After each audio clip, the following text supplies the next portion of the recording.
Whoopsie, didn't mean to click that. Woo. Oh yes, I have that mission in progress. The probe, moon flyby. Is it in a stable orbit? I believe it is. Yes, we're gonna have to bring him home safely. Oh. Right. Well, he's only been in the air 8 minutes. Really? Only 8 minutes? Huh, apparently so. Ooh. Switch off SAS so he spins. Spins. Ha ha! Ha ha! Hee hee. Right, I can see I've gone live. Bear with me just a sec, I'm just going to go pop the kettle on. Oi.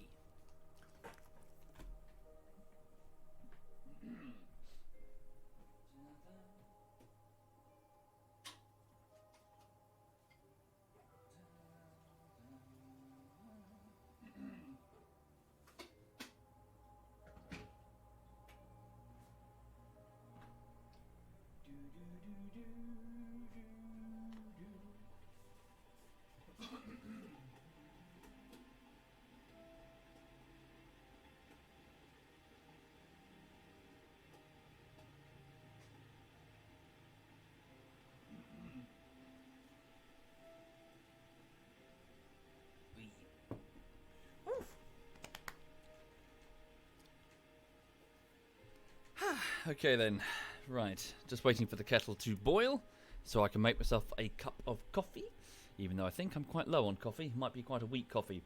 Good afternoon everyone, good afternoon and welcome. I can see the chat moving over there. I hope you're having a lovely weekend. Hi there Cyclone, hi there Jinpin and MC Ketin, sorry. Hi there Chip and Under what? Underwoman, Awesome Gems and Fish and Armored Black and Red Soul and Earl Grey. Hello everyone. Right, so what's going on? Yes, I am bored of doing chores, frankly. Saturdays, I generally need to clean the flat, but I'm sick of it. Also, I was supposed to work out, but it's rubbish, and it hurts, and weights are heavy, so fuck that shit. So instead, I went to the bakery and got a sausage roll. Yeah, I fail at exercise. Running I'm fine with. I enjoy running, but just generally, ugh. Like, you know, weights and stuff are just so fucking lame. I like to run, get the breeze in your hair and, you know, put on some music and stuff, but just standing still and working out is just boring. Anyway, but, so I'm just going to be a fat, but yes, fat, code, yes, fuck you, code name. Fat. So yes, I'll be just chilling out with a bit of Kerbal, and don't know for how long. I'll just be playing for a bit, and then I'll bugger off and do some more chores before it gets too dark. And then later on this evening, I'll be playing a bit of Pulsar Lost Colony in VR with the guys. I'm here, just, playing this. Lulu's fine. She's just licking her own foot because she's weird and she has a brain the size of a golf ball in that head there. She doesn't care. She's fine. So welcome indeed. Thank you, Crash and Afro. Thank you, both of you. Right, so what's going on? So for those not familiar with Kerbal Space Program, it is a brilliant game that I strongly recommend. Right now, we're back to the near start of the space program here on Kerbin. Sorry. So right here, the planet of Kerbin. It's just Earth. It's just Earth, but occupied by these strange green, extremely enthusiastic creatures called the Kerbals. And right now, my primary pilot, Jebediah, is in orbit. Quotation marks orbit around the planet, but the orbit.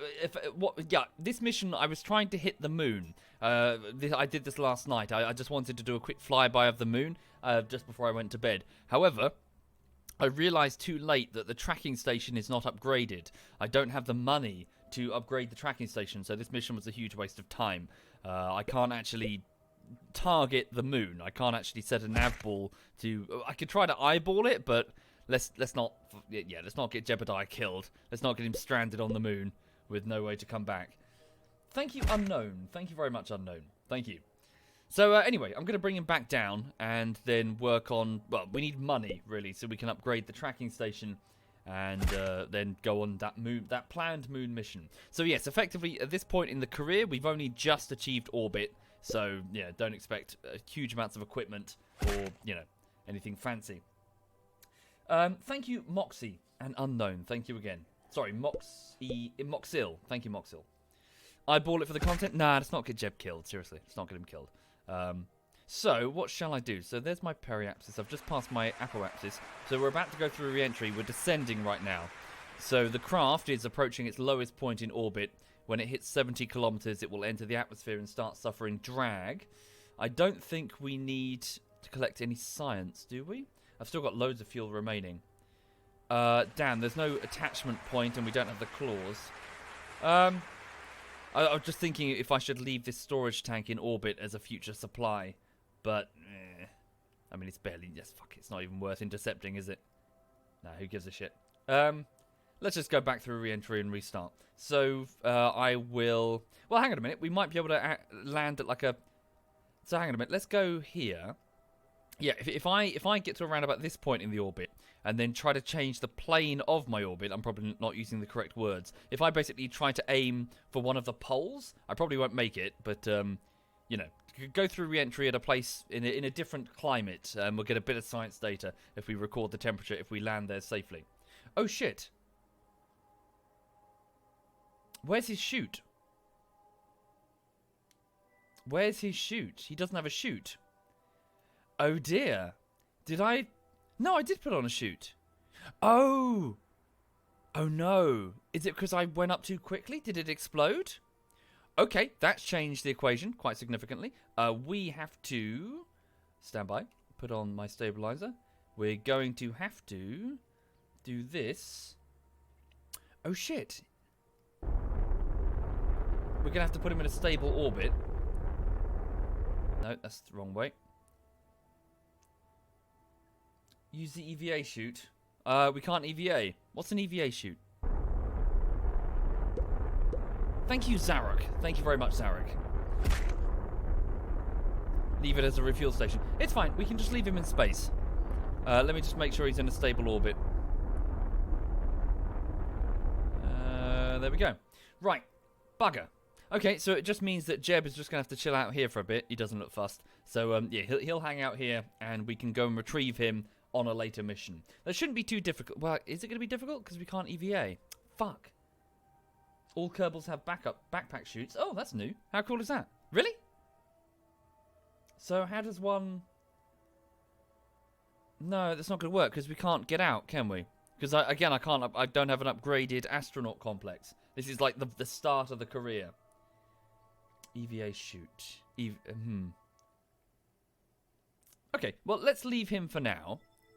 We can come back to him. But yeah, bit of a bugger. Thank you, Stewie G. Thank you very much, Stewie G. Thank you. Right, we'll go back to the Space Center. He'll be fine. He can stay up there for a while. Upgrade the complex. Indeed, we do need to, Cade, but I believe we don't have the cash, and we've got to save for the tracking station. Yes. Oh, dear. Yeah, so administration building. Was it the No, it's the astronauts complex. Here. Oh, so 112,000. That's more than our entire budget. Okay, so...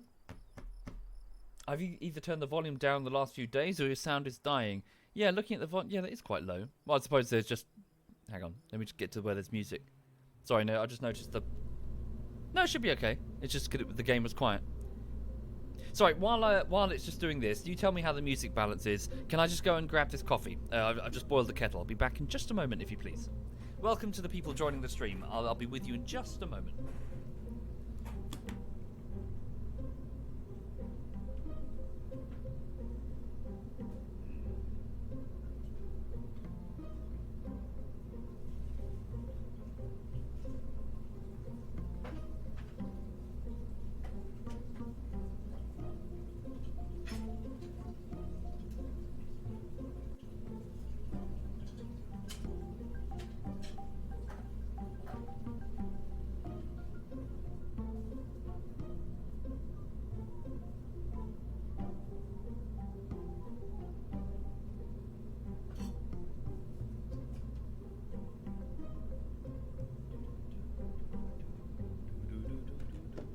Press there. Oops. That's going to fall over if I leave it there. There we go.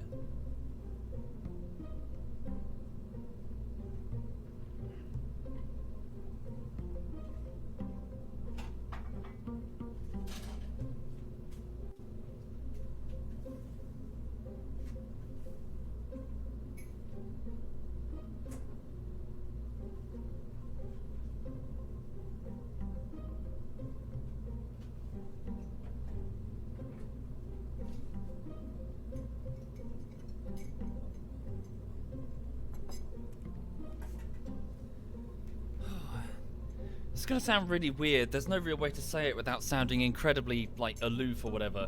But this place, I think I need to get, like, a maid service or something. Like, some sort of cleaning, you know, like, cleaning companies. Because this flat is just filthy. I spend, like, you know, all day editing, as in Monday to Friday. It's just editing for YouTube and then, like, the streaming at the beginning and the end. It just gets so dirty. There's no time. There's no time to clean. I've just got, my kitchen is just, it's like a tiny 3 by 3 inch space where there isn't just plates and shit just cluttered up. I don't know what to do. Anyway, I know, Missy. There's just no time. There's you know, all day is spent editing and then streaming, and then that's it. That's bedtime. Done. That's your whole day. Gone. Anyway, but someone suggested it a while ago that it might be wise, you know, just to save time. Just get an editor. I am the editor, comrade. Right. I am the one who knocks, etc. Right, okay, bear with me. Pop that there. That music is just a tad too loud, so I'm just gonna tweak that. Thank you, Expendable, and Wad His. Thank you kindly. Oh dear. Has Kerbal crashed? Oh no. What the hell? Oh. I think it might be running minimized. I think I just accidentally minimized it. Let's drop the volume down just a bit. Okay, so for the people just joining the stream, welcome indeed. If you're not familiar with Kerbal Space Program, it's effectively a game where I'm playing as a piece of debris, playing as the fledgling NASA for an alien race. It's just Earth, effectively. It's all analogous to Earth. And in this case, we are trying to, well, our objective is to try and get around and observe the moon. Where is the moon? It's moved. How dare it move? It must be on the other side of the, yeah. So our current mission is to try and send, well, you know, probes or people to the, what's that, sorry? Oh, that's just the Kerbin's orbital plane. Yes, the moon over there. Now, we can't do that because we can't actually afford the necessary tracking upgrades to hit the moon. I could eyeball it, but I think I'd fuck it up, so let's not do that. So instead, what I need to do is try and run some missions, effectively, commercial missions, to afford the trip, well, the tracking technology. So, yeesh. I've got 103,000 Kerbal Renos, or whatever the name of the money is. So I need 225, well, so I need about 300,000 then, really, realistically, to both do missions, big missions, and afford the upgrade. Okay, so let's have a look and see what's available then. So what sort of company missions, what can I be paid? Where's that post-it note? Right, so I can only take 2 at a time. Oh, no, wait. Did I upgrade this? Yeah, max 7. I must have upgraded this. Right. Thank you, Mr. Avocado. Thank you very much. And hi there, Zhang in Indonesia. Hello. Hello indeed. Welcome. And Zayden. Thank you, Zayden. Right, focus observation survey. Completion 12 grand with a 7 grand up front. We'll be penalised quite heavily if we fail. So, crew report in flight above this location. Focused observation. So these are all quite low. I mean, is there anything that can pay big bucks? Okay, this is a tourist op. I find the tourist ones really hard because they either require multiple rockets or really fiddly, you know, depends where they're going, I guess. Ooh, 21 grand if I test a decoupler. Test the Juno basic jet engine. Ooh, in flight. Altitude 3 kilometers. So if I build a basic jet and test the engine. Thank you, 511 Asgard. Thank you very much, 511. Yeah, things are good, Spark. I hope you're well. Does the game take a lot of time to learn? Oh, yes. It's very, yeah, it's quite complicated. But, Ilyando, it is pretty good in that it gives you a very cool learning curve. It doesn't just give you all of the pieces and let you just drown. It will teach you how to use each individual piece of technology as you go. It's very, very rewarding. I do strongly recommend Kerbal Space Program. Okay. Don't do the observation above X missions. You often need planes for that, and planes are really hard. Well, not necessarily, Zwenkel. It depends where the thing is. Rockets will do it if you aim low enough and don't use a booster and use a swivel liquid fuel engine. Test the Hammer solid fuel booster at 44 kilometers, moving at 90 meters per second. Oh, that's quite slow. Really? We could try that one, I guess. Alright, take that one. We probably won't do these simultaneously. Same with the flea booster. Alright, we'll take them both. Right, let's go over to the vehicle assembly lab.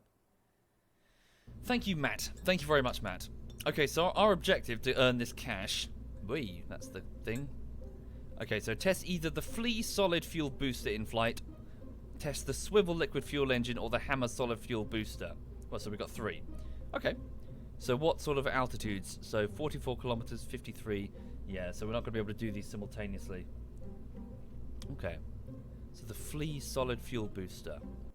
Yeah, we'll start with that then.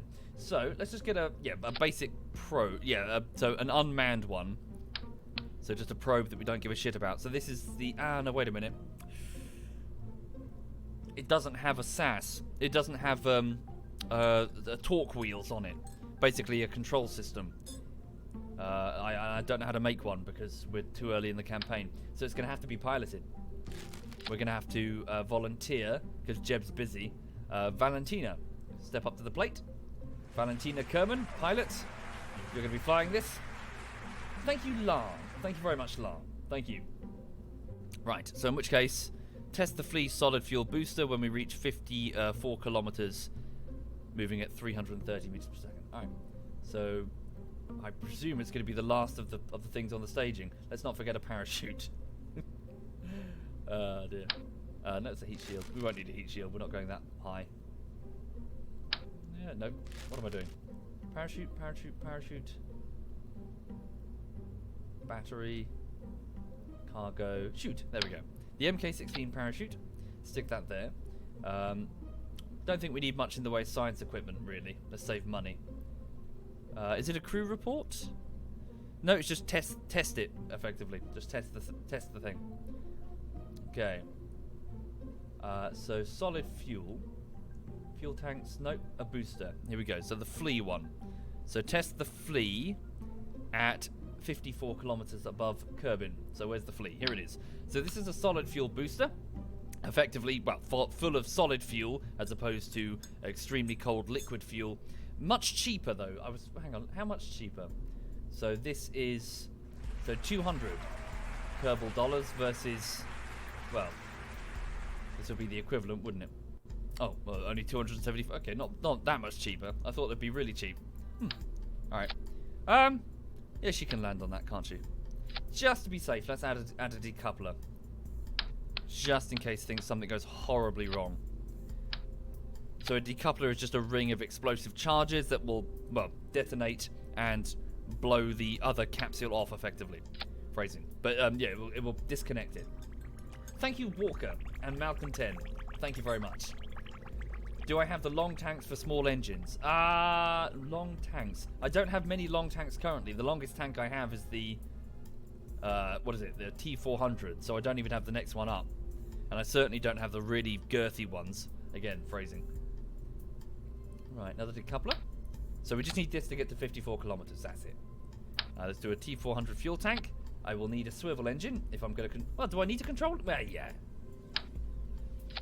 And then we'll just stick a couple of boosters. This should be easy. Yeah, it should be easily capable of reaching that height. Put this here. And then get a couple of boosters. Hammers. Oop, maybe I should get 3. Get 3 for the sake of stability and put them really low. Ooh, it might wobble a bit. Hang on. It's gonna be alright. We'll have to see. Move Valentina down. Okay. And then aerodynamic nose cones. How much will this cost me? It's about 7 grand currently. We'll need fins on this to control it, especially when the boosters go. Where's its center of mass? Good. So you need your center of mass to be nice and close to your center of thrust, which is here. Center of thrust isn't really important when you do the rocketry thing. It's mainly for the planes, so the jet planes. But obviously the center of thrust is going to be the... Well, unless you put something massively heavy. Well, it'd be the center of mass, wouldn't it be? Yeah, it's fine. So long as your center of mass is close to your center of thrust, you'll be fine. If your center of mass is up here, then you're going to go whee and just fly off course because you've got a massively top-heavy rocket. Thank you, Alvna and Rufus. Thank you very much. Right. Hot. Sorry, can I just drink this coffee? Huh? That is fucking hot. Holy shit, what is wrong with my kettle? It's like boiling the ever-loving fuck out of the water.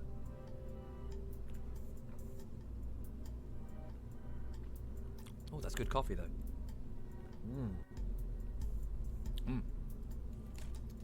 Yes, I used to drink loads of instant coffee back in the day. Like, you know, just put the powder from the jar, and I was like, it's fine. And then I went to work in London, and they had a really nice... Hey, Quebec. ZF Quebec is in the chat, folks. Feel free to say hi. ZF Quebec over there. Thank you, Hamika. Thank you. Sorry. So I started working in London, and I worked at a firm thing, and they had a very expensive coffee machine in the kitchen. It's lovely. Holy shit. I still have dreams about that wonderful coffee machine. Yeah. So I bought, well, my mum encouraged me to buy like a little, like a kitchen work surface coffee machine. Just a small one from like IKEA or something. So I've got one over there and, coffee. This stream is not sponsored by coffee, just an FYI. How you doing, Quebec? You okay? How's things with you? I hope you're well. Over here, things are fine, really. It just feels like I'm going through the motions recently. Just, you know, it's kind of work, then stream, then work, then stream. Nothing's happening. Absolutely nothing's happening. Like, you know, I keep telling myself that, I'll like look for a place and get like a mortgage. None of that is happening. It's just everything, you know. I suppose it's better than everything being on fire. Thank you, Rambos. Thank you very much, Rambos. The Quebec is in McDonald's. Right.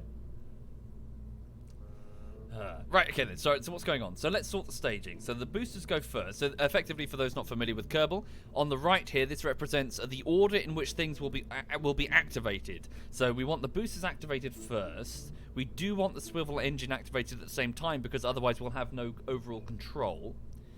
Okay, then once all of the boosters are expired, we activate the decoupler to break them from the rocket, so saving some weight. Then, let's make sure that the booster is on its own thing so I can trigger that independently, because obviously that's the nature of this test. That's the whole point of this. So yes, so decouple it to expose the booster, and then I trigger it only when I'm ready. And then lastly, we'll disconnect and come in for a soft landing. Thank you, Vince. Thank you very much, Vince. During the Christmas market. Oh, Jesus. Quebec, are you being dragged around? Is Miss Jana dragging you around the Christmas market? If she is, you have my sympathies, sir. You have my sympathies. Yeah. God, I can't stand those. I'm sorry. I can't stand. Okay, so I don't like Christmas, just generally. I've just, you know, I just don't like it. But sort of being dragged around high streets, Christmas shopping, it's so, I want to just, you know, I just want to like stab myself in the neck with some sharp holly or something. Just end it all immediately. Anyway, sorry, more coffee. Oh, hi there, Ashley, aka Ashley. I hope you're well. Popular streamer over there, folks, of World of Warships, I believe, if that's still correct. Sorry, apologies, Ashley, it's been a while. Thank you, Bad. Thank you very much, Bad. Needs to do more of that, actually. I enjoyed that, World of Warships. I did have fun with that. Christmas is the worst 3 months of the year, says Frozen. Yeah, okay. This is going to be called Quebec Likes Penis MK1. 11? 1. I'm sure there will be 11 eventually. Right, okay, so the Quebec Likes Penis rocket is ready to go. I think we're good, aren't we? Double final checks. So all we need to do is just test the flea solid fuel booster at 54 kilometers, but no faster than 440 meters per second. Thank you, Umpire. Thank you very much, Umpire. Thank you. Right, off to launch we go. So mature. I know. Indrasil. In the latest Space Engineers bullshittery, there's a scene where Digby says, "You're such a child," when he looks at my my miner design, which it looks like a human. It's got like arms and legs and stuff, and I had to put the chute to expel the spare ore that I don't need, the stone. Of course, I put it on the rectum of the machine, so I'm just going around pooping stone out on other people. And yeah, so whatever, you know. You gotta stop and enjoy the little things. That looks kind of lopsided. That's not going to work well, is it? Thank you, Corey. Corey? Thank you, Corey. We can probably just correct it with the engine. It'll be fine. Right, here we go. So, wait, that staging doesn't look right. That staging is not right. Thank you, Czar. Thank you very much, Czar. Okay, so 3, 2, 1, and we're off. Make sure we're pointing correctly up. So don't worry about a gravity turn. We just want to get to 54 kilometers and then test the engine. Ooh, we're moving way too quick. So we've gone way faster than we need to be traveling. So we shouldn't go over 440 meters per second. We're moving at 700, 800. Okay, the boosters. That's close. Okay, it's okay. Just let us slow down if we can. So we're moving at 900 meters per second. So what's our current apoapsis? So we'll easily reach the test mark. So let's just cut engines for a second. Yeah, 53 kilometers. Yes. Yes. Okay. So we just need to hit 53 kilometers and travel much slower. So yep. So let's just calm down a bit. So yes, I should have perhaps restricted the booster thrust there. Oh yeah, maybe we'll be traveling just way too fast. Maybe I should try and slow down. Do you think I can get away with that? I might have no choice. It's not as weird as it sounds. Try and slow down a little, not too much. What's the max? Okay, get ready. So 400.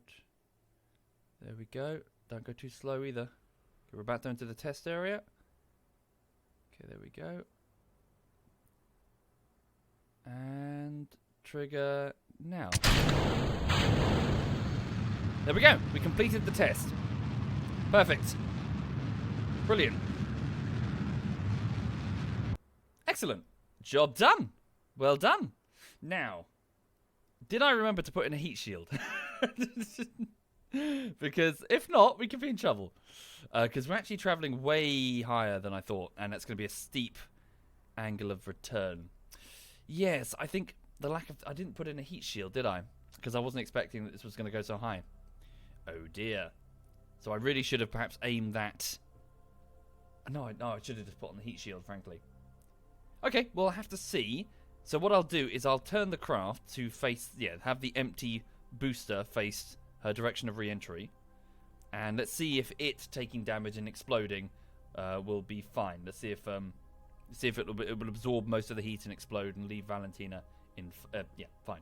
Yeah, the thruster will act as additional drag, Blue Yeti. We'll have to see. Well, we've passed the test. Hopefully we'll pass with Valentina still alive at the end of it, eh? Okay.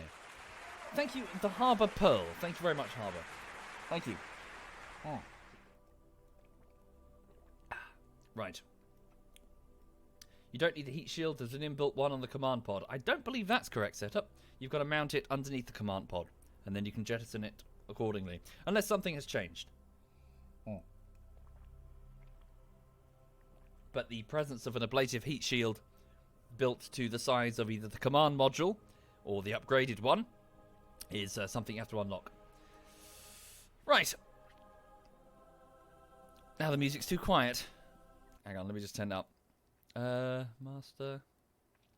There we go. Yeah, I don't think that's correct, Fearful, unless it's the first time I've heard of it.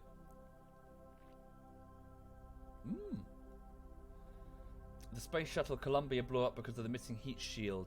Ah, yeah, which one was that? Was that the one? There were two shuttle incidents that I remember. One where it was going through re-entry, but a piece of the ablative heat shield foam was missing, and they didn't notice it before re-entry, so that when they went through re-entry, their whole cabin was compromised, and so they unfortunately broke apart and all were killed. The other one was on the ascent phase. What was it?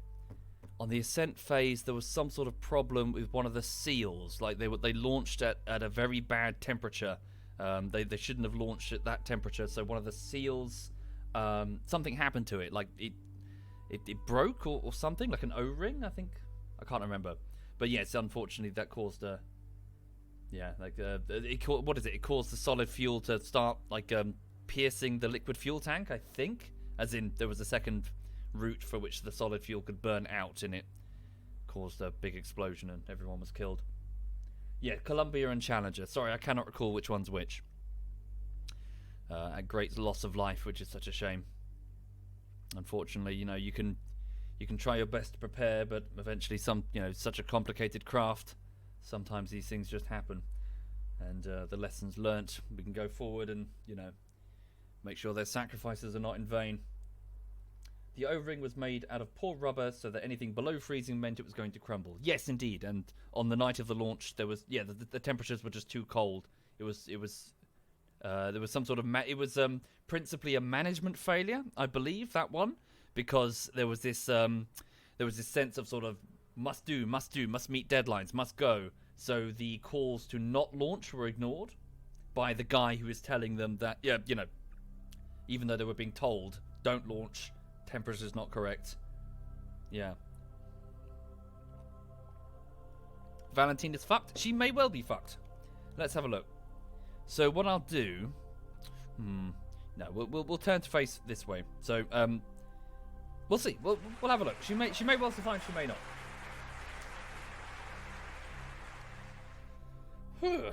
Thank you, Nopwop. Thank you very much, Nopwop. Thank you. Right. Exactly, Papa. That I seem to recall on reading it after the fact on Wikipedia or whatever that the investigation into it determined that it was principally a management problem. The engineering fault was known, and the mitigation strategy was don't launch under a certain temperature, and that was ignored due to a culture of of something of like must go. Hi there, Shrimpy Shrimp.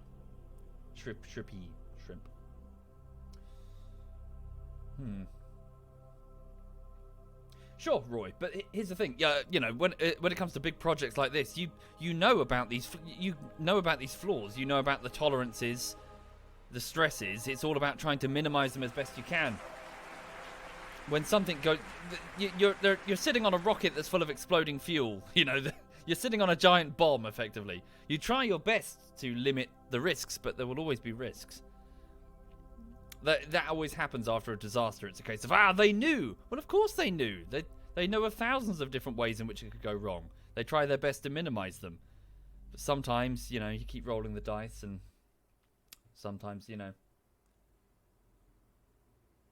Right, okay, so currently we're at 63 kilometers, and we're falling very quickly.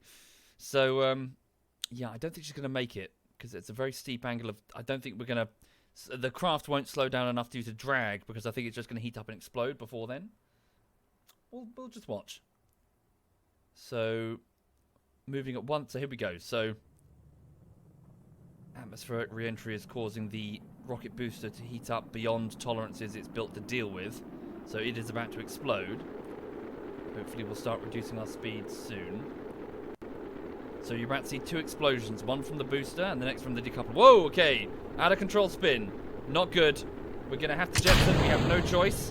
Can we correct it? We can. I think she might make it. Good job. She corrected it in time. We're okay. She did it. Okay. And... activating shoot. There we go. Just about to pass 1 kilometer. There we go. Chute's opening. She's fine. That was a bit close. This is where the booster goes and just kills her. Like, shit. Cool. There we go. Still over there.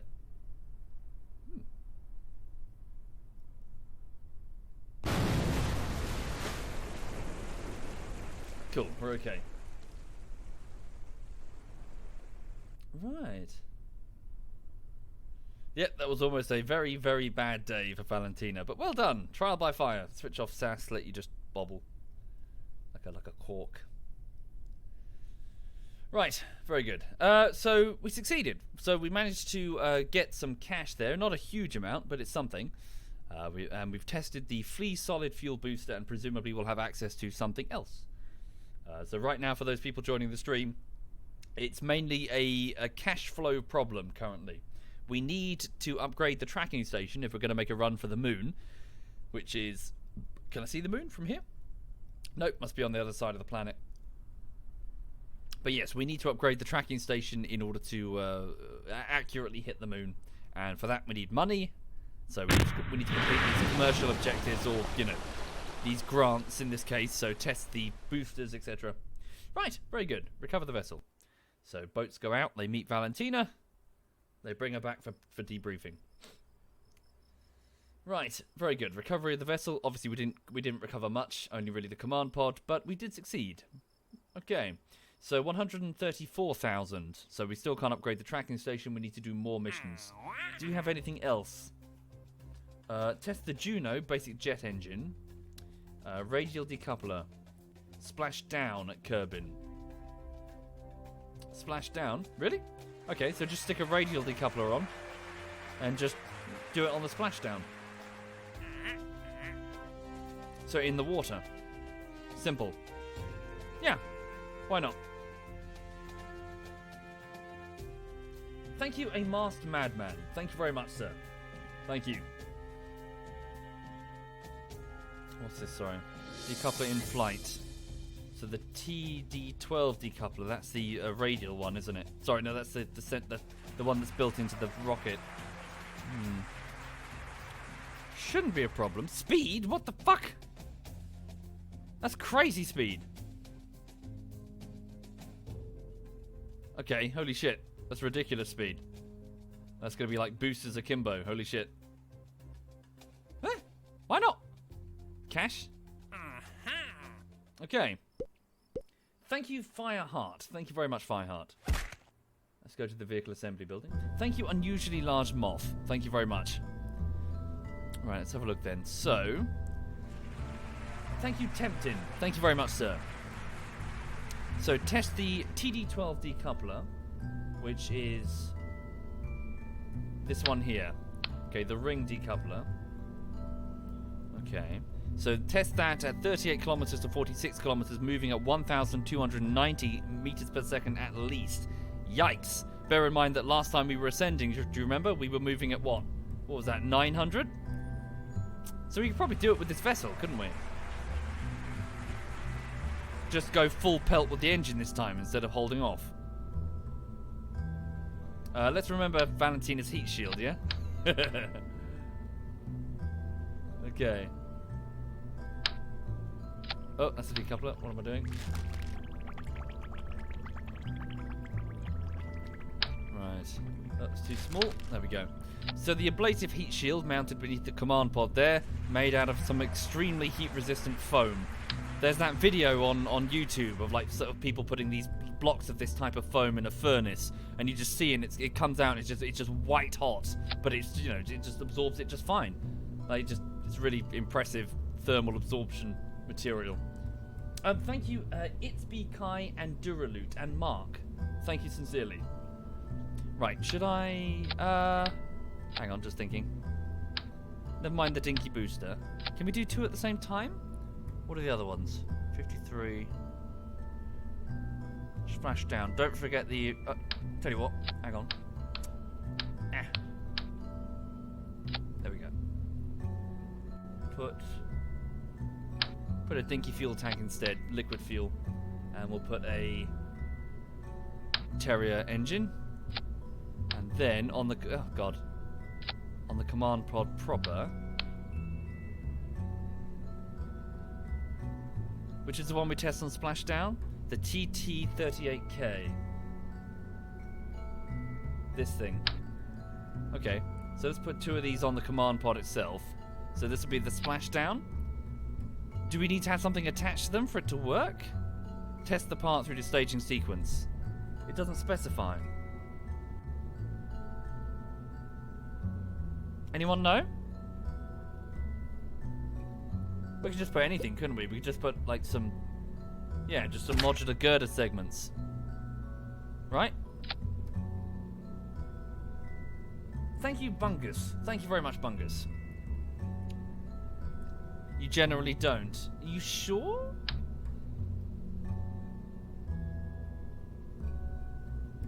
I can't remember. Alright, well, we'll try it like that anyway. Oops. Nope. Ah. Okay. No, you don't have to. Alright, cool. Right, so she's got a T200 fuel tank with about 90 units of liquid fuel. She has a Terrier liquid fuel engine, very effective in a vacuum, but not so much in the atmosphere. So the objective of this craft is to shoot all the way up as quickly as we can in order to... So what has she got there? Wait, don't double up, we don't need that. Put that away. That's the booster that we don't need. So she's just going to shoot at high speed in order to test this radial decoupler. Just double check it's the right one. Oh, it's not even on there. What the... Where is it? There it is. Okay, so the TED-12. So I need to... So at 38 meters... Yeah, 38 kilometers, moving at 1,290. That's the one. Okay, then the rest of the craft should do fine. Swivel. Yeah. Quebec likes penis MK2. Suppose it would be this, wouldn't it? Right. Okay, to check the staging. So boosters first and the swivel engine at the same time. Then we jettison those. And then... Yeah, make sure that we... Oh, we can stick those together, it's fine. That's not right. That needs to be tested after splashdown. So when we land in the ocean. We're going to make sure we land in the ocean. Alright. I mean, we've got two of these, what is it, these MK12, so, you know. Cool. Alright then. I think we're good to go. Can I correct that slight wobble that I had before? How low can we get them?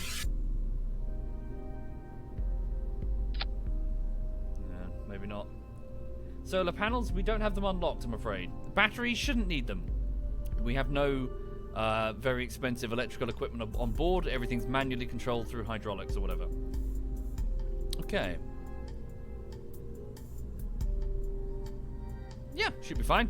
Right, let's go to launch. Oh shit, how much did this vessel cost? Right.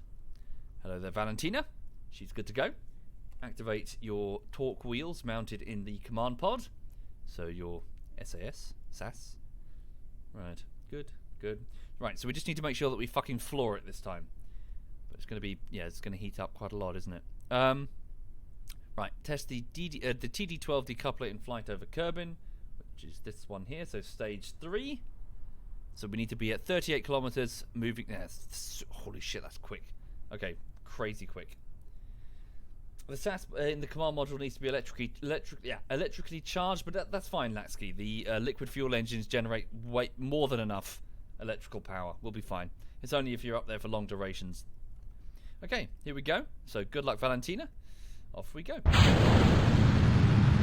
Whoa, shit.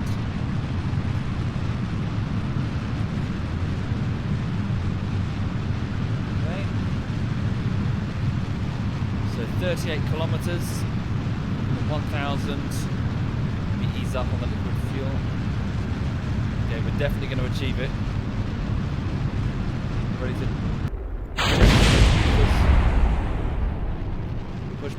push. Yikes! A fucking meteor, eh? There we go. We've achieved the speed. Oh, okay. We've dropped below the minimum speed requirement. Activate the next one. Come on, and now. It worked. We got it. But we've detached from it. We're being pushed along now. So will this push us effectively into the ocean? Yes, it will. Look, we're not actually attached to it. We're pushing it along. Look. Whee! Just make sure we hit the ocean. Okay, that should be good enough. Okay, can you get off of us? Get off. Let go, you bastard. Get off! Ah, fuck you. We're stuck on it. God damn it, you're gonna knock us off the ocean. Ah, fuck. Ah! No! Out of control liquid fuel tank. Fuck. Hang on. Ah, fuck you. Knobhead. Right. Yeah, we should be fine. Although I wonder if the radial decouplers will heat up too much on re-entry. So I had to activate the second radial decoupler in order to achieve the objective there. Okay. Which way are we going? Yikes! Up to 306 kilometers before a very steep descent. So yeah, I worry about these. But at least we achieved the main objective, and we recouped the cost. Right, speed up time. Alas, I can't zip directly to the point that we need to be. Oh look, who's that? Look, here comes here comes Jebediah. He's about to move beneath us in a second. He's trapped in space right now because I'm stupid. There he is. Bye. Right.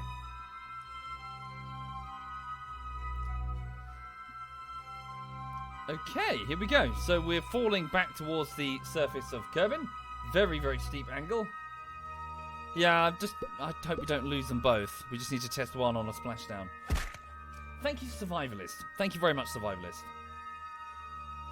So here we go. Don't speed up too much because then the physics simulation will go on you.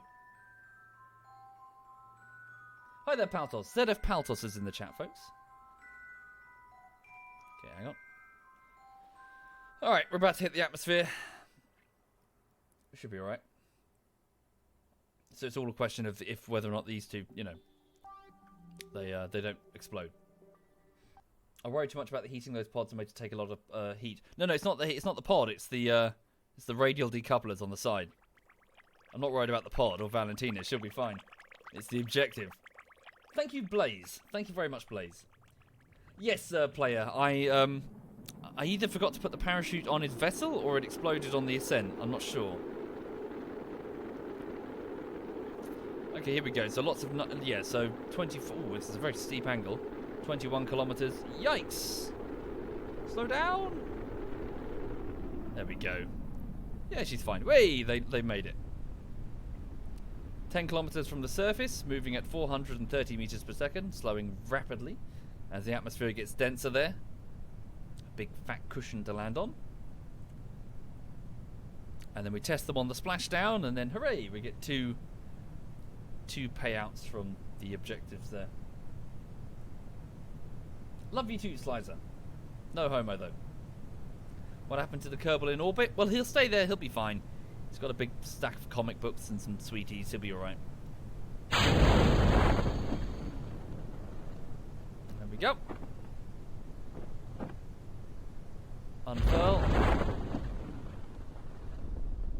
Cool.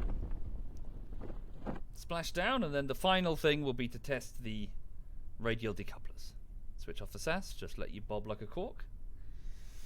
Right.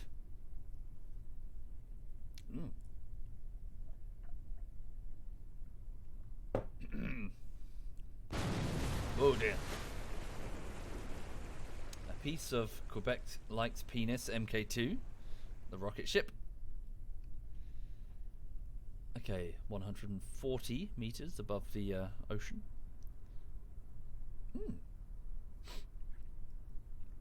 Right.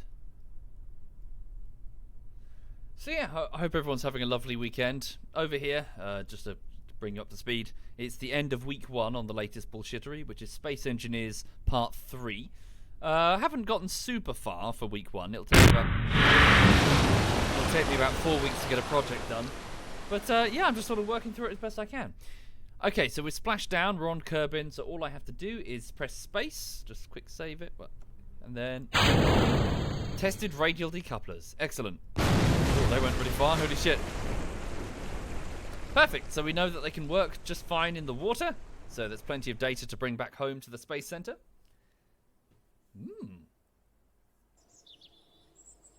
Am I going to watch Brighton play Liverpool? I'm afraid I'm not into football. Is it football or rugby you're speaking about? I don't know what you mean, Curveball. I'm not really into that.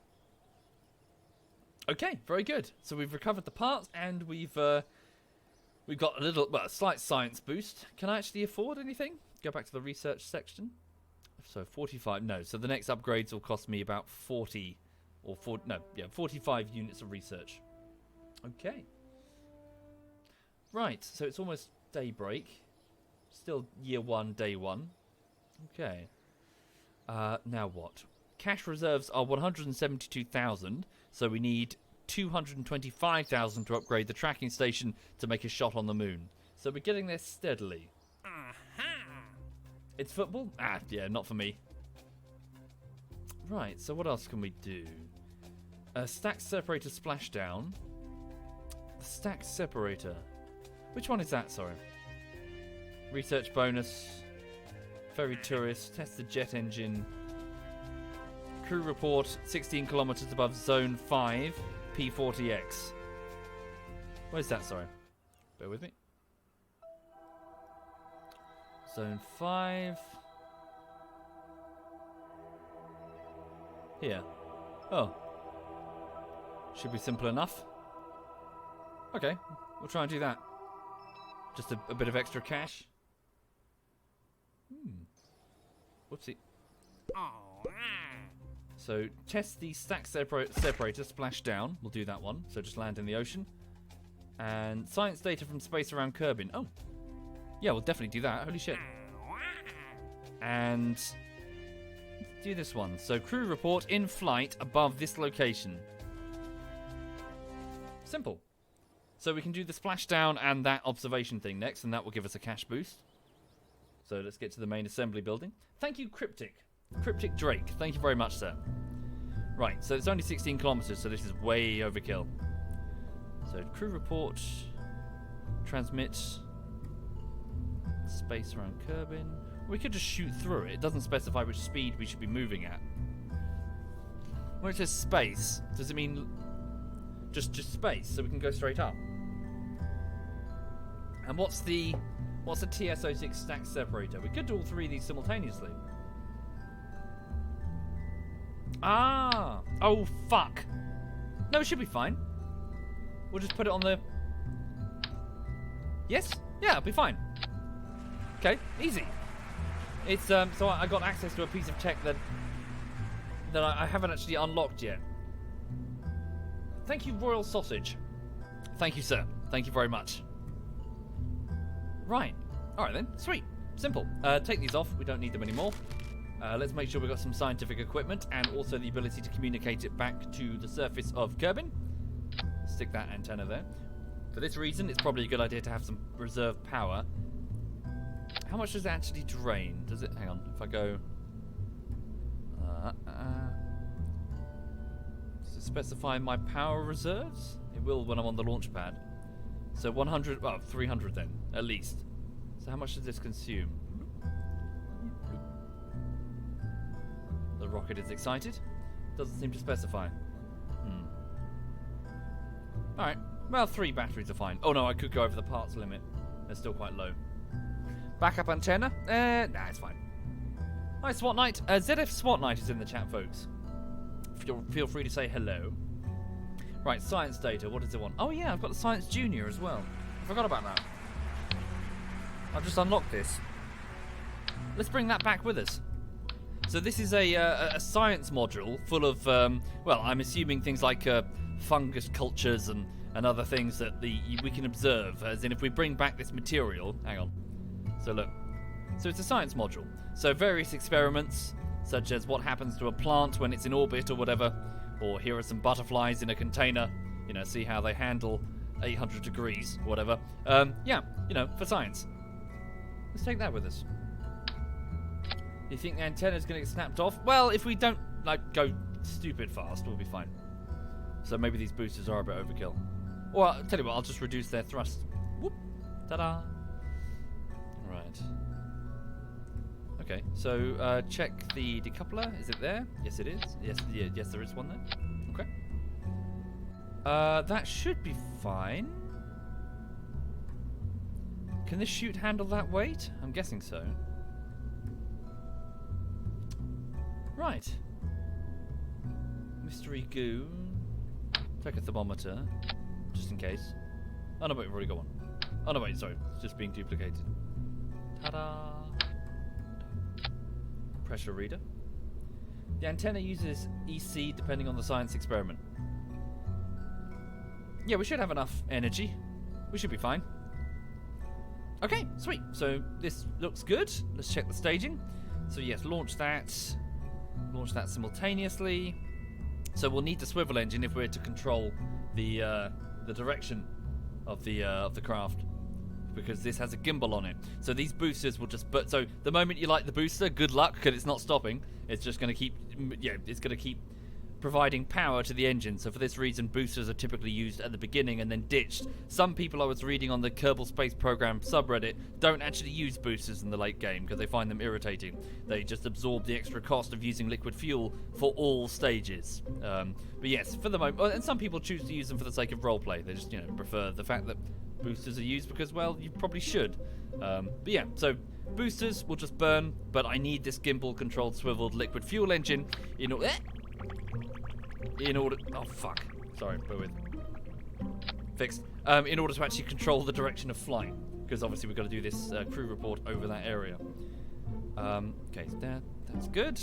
Then the boosters detach. Then I switch over to what is a Terrier engine, so smaller.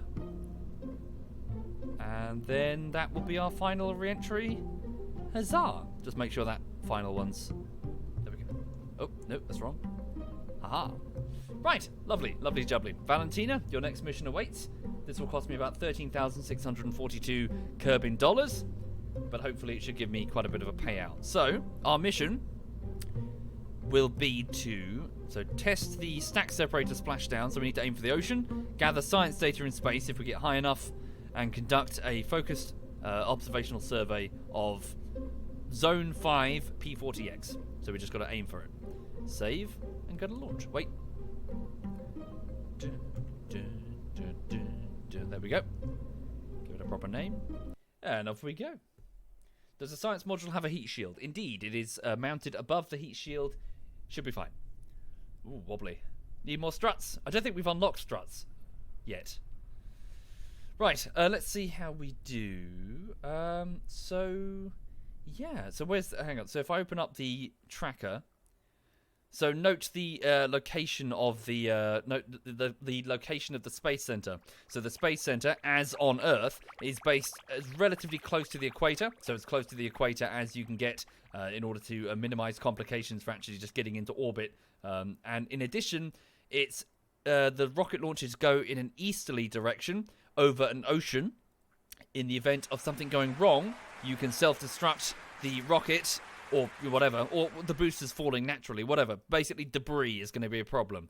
Debris is an issue when it comes to a space program, so you need to make sure there's an ocean to the east of you, because you don't want any poor buggers getting hit by what you're dropping. In addition, note that we're also moving east in an easterly direction with the rotation of the planet, because then you get a bit of free delta V, as in the rotation of the whole world gives you a little bit of an extra kick as you launch your way into orbit. So don't go west. Don't go west. Right. Okay. Activate the stabilization module. Quick save. And that's east. Yes. Yes, it is. Oh, no, wait. Sorry. Yeah. Doing it wrong. I need to aim for the target. Navigation zone set to... So zone 5, P40X. It's over here. Well, it's still east. We'll be fine. Should get a splashdown. Right, so we're good. Give it a quick save. Hopefully the thrust is enough. Otherwise, we'll have to reset it and go. Where are my objectives? So just gradually turn. So it's around 16 kilometers, so that's not even that high.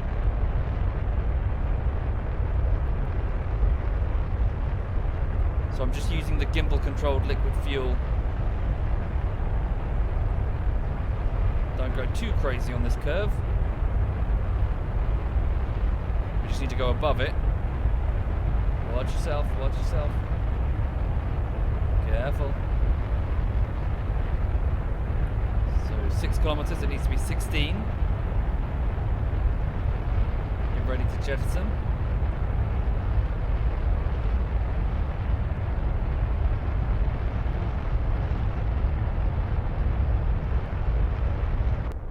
Very good. We're off. We're off to the races. 16. Are we above the objective? Not yet. Hang on a minute. Let me just kill the engine. How high are we going? No, we need to be higher. Should be going over it soon, though, yes? Okay. Reduce power, cut. Okay, there we go. So that's... Are we over the objective? Crew report in flight above it. Oh, we're going to skim it. Are we going to be okay? Hang on. Should be okay. Get ready to take the crew report. Entering the zone. Here we go. Crew report. There we go. Collect the survey data. Keep experiment. Excellent. There we go. So I've just performed a bit of an awkward gravity turn. So I sort of moved eastwards in the direction of what I hoped would be an orbital thing here. And we're just out of the atmosphere. So, okay.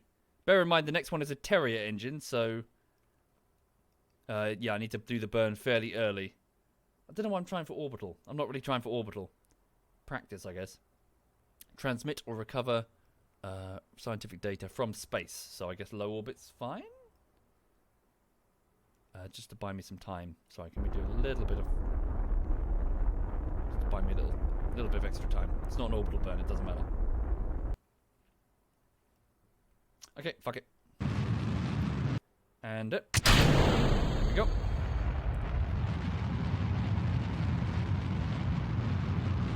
So science data in space. Are we in space? We are. Transmit or recover scientific data from space. Log temperature. Oh, of no value. What about the materials bay? Here we go. In space near Kerbal. Microgravity. Very good. Keep experiment. Excellent. Crew report. We've already done that one. No, we've already got that one. Sub-orbit, not orbit? From space. No, it's fine. All's good. Right. Fuck it. Should have burned sooner, frankly.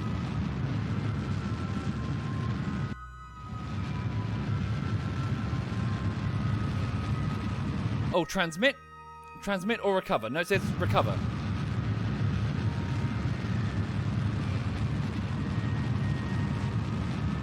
Log pressure data. We've already done that one. Should I transmit it anyway? Starting transmission. Oh, okay. Well, that counts as well. And we get to keep the Science Junior data. We're all good. Yeah, the butterflies are dead. Oh, dear. Tell you what we could do. Whoa, dear, what have I done? No, don't do that. Shit. Kill the engine. Could we... Bear with me. How do you do this again? No, it's, fuck. I want to change the plane of my orbit here. It's not much of an orbit. Yeah, like this. Let's see if we can get near the poles. Close the doors? Yeah.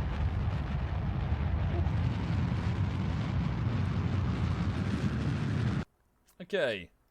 And then, so quick save. Splashdown is the stack separated this one here, so... Sweet! So where are we going to splash? Yeah, we're going to... Oh, damn, is it a splashdown, though? Did I miss the ocean? I fucked up, didn't I? Because I missed the ocean. That was stupid on my part. Not going to be a splashdown. Ah. Oh, well. 2 out of 3 ain't bad. Right. I mean, we might get lucky. We'll see. Right. Yeah, 2 out of 3 ain't bad. Right then, so here we go. So now we have the Science Junior module, and oh, can we retract the? Oh no, it's already retracted. Can I explain the name Quebec likes penis? That's it, really. Quebec likes penis. ZF Quebec, a clan mate and overall knobhead. I accuse him of liking penis. Not that there's anything wrong with that. To each their own, but you know. Just trying to wind him up. I'm just trying to push his buttons. As we do in this clan.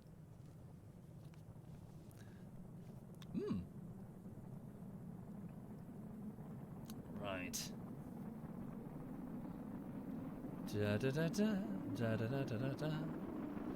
So there we go. So the heat shield, the ablative heat shield is absorbing all of this. Ooh, red. Really? The Science Junior module is taking damage? Is it the junior module? Have they changed something? Normally it's fine. Okay, so we're moving at, yes, so we're 30 kilometers above the continent here. What's that red line? There's a bit of graphical spaz. Thank you, Martini. Thank you very much, Martini.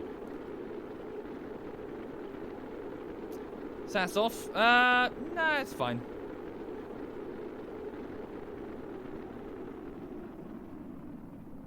I think Quebec's out shopping. He's off at the Christmas markets.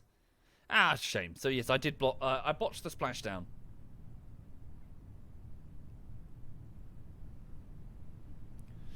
Okay. As we land in that pond.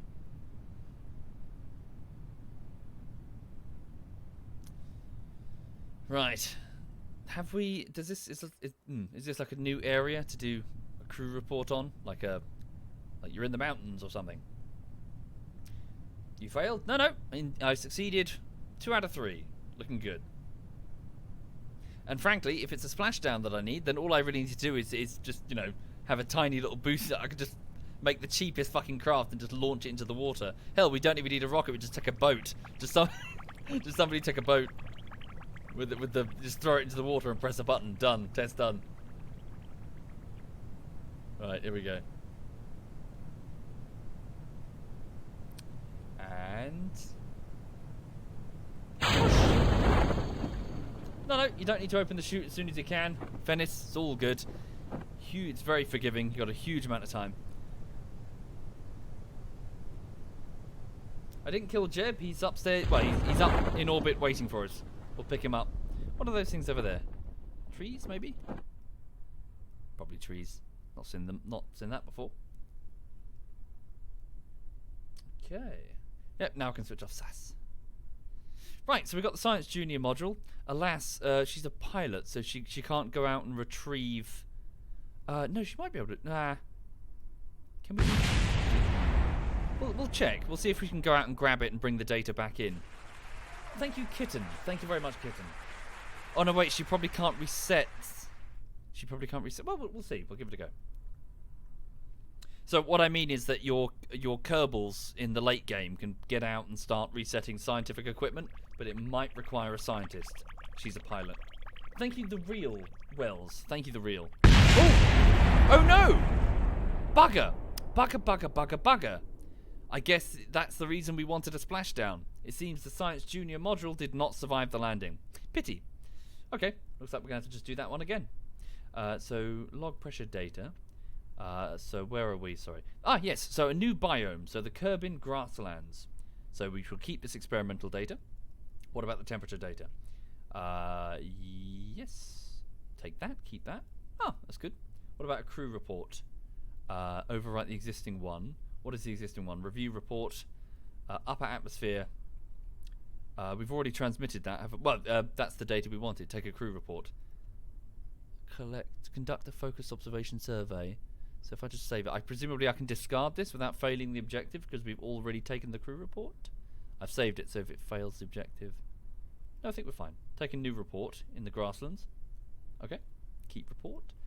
Anything else to do here? We can't put a flag because we don't have the data, nor can I take a soil sample either. Okay, I think we're good. Let's go back to the Space Center. Oh, we might as well...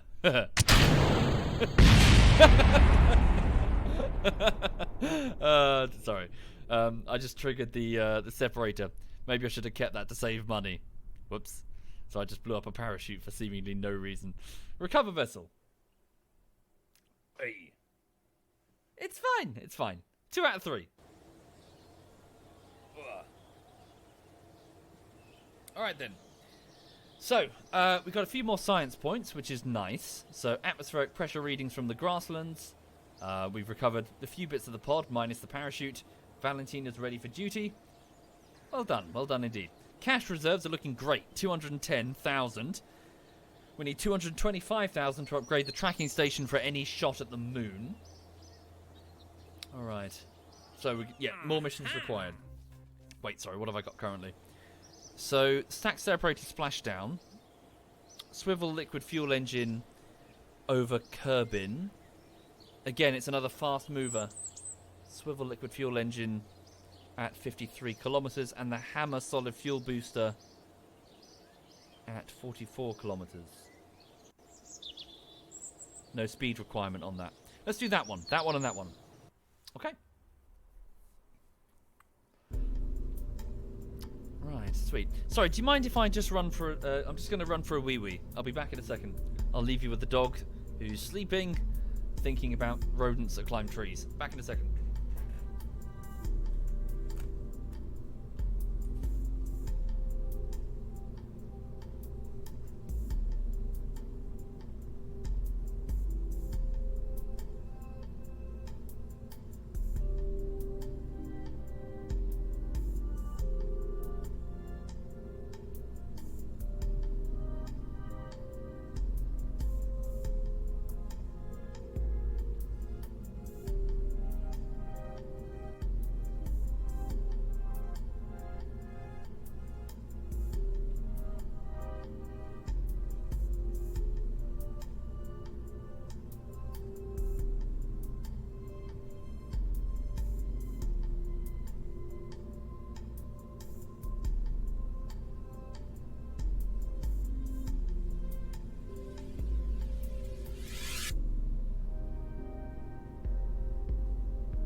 Okay.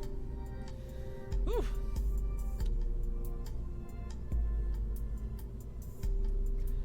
Does she ever get off that couch? Yes, she does, Aki, but the thing is, you see Lulu when she's finished her W word. So she's always tired when you see her. So, yeah, normally she's bouncing around full of beans and wants to go out, and once she's out, she'll roll in all the leaves and, you know, she's super energetic, but you don't see her then. Oh, right. Okay, so for the people joining the stream, welcome indeed. This is the Quebec Likes Penis MK3 craft on career mode. So we don't have much in... What are these guys doing? What are they doing? We don't have much in terms of resources. We've got the basic tech. The current overall objective is to get to the moon, or at least perform a flyby of the moon, in order to assess just stuff. We don't know much about the moon. We're still learning.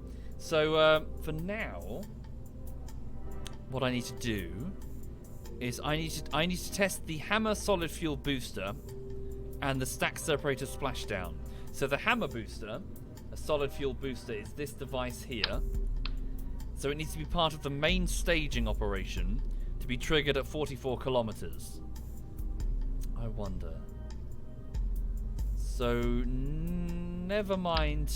No, we'll keep the Science Junior because we need to do the experiment again. We just need a splashdown, don't we? Right. I wonder if just thinking. No, splashdown should be fine. Right. So let's move this here. Booster. Is that gonna work? I don't know. Let's give it a bash. I mean, worst thing that can happen is that it explodes and Valentina dies. You know. Shit, what am I doing? Get rid of those. Terrier. Don't worry about the terrier. Put that away. Okay, the Reliant. Simple enough. This seems like overkill. Do I even need the boosters? If it's only 44 kilometers? No, I don't think I do I?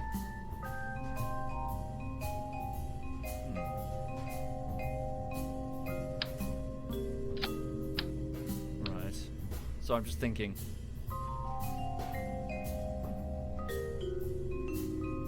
We'll give it a go. Right, so... is it going to stay upright, though? I can't hold it in place. I can, but are the fins large enough to do it? Yeah. I think it's going to fall over. Let's just give it a go. Where's the centre of mass? Oh! No, centre of mass is way too high on the vessel. Oh, it's going to be a bitch to control. Holy shit. Oh, God. I don't know about this. Well, we'll give it a test and see what happens. So, first things first, start with the swivel engine, liquid fuel. Then we switch over to the booster. But that's the test. So let's make sure that it's separate from the hammer test. There we go. More weight. Yeah, we could do some boosters at the base of it. I don't know.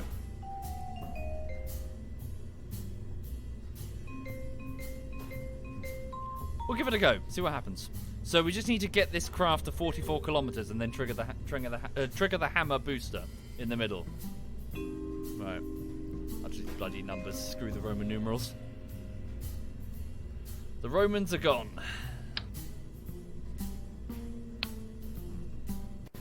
All right, let's give it a go. I think we're good. Yeah. Go to launch. Valentina, launch. It's going to fall over. Just you wait. Here we go. So normally you sort of prop it up using... No, we're okay. Holy shit. Valentina looks concerned. Alright, so just get to 44 kilometers and then trigger the hammer. That's all we need to do. Activate stabilizers. Quick save. And off. Shit. Okay, hang on. So it needs a lot of thrust there. Okay, we want to go full thrust, stabilizers on, and also splash down. Don't forget that. So 44 kilometers is the goal. There we go. Can we get to 44 kilometers on this? Oh, I think probably not. Thank you, Sunrise. Thank you very much, Sunrise. Thank you.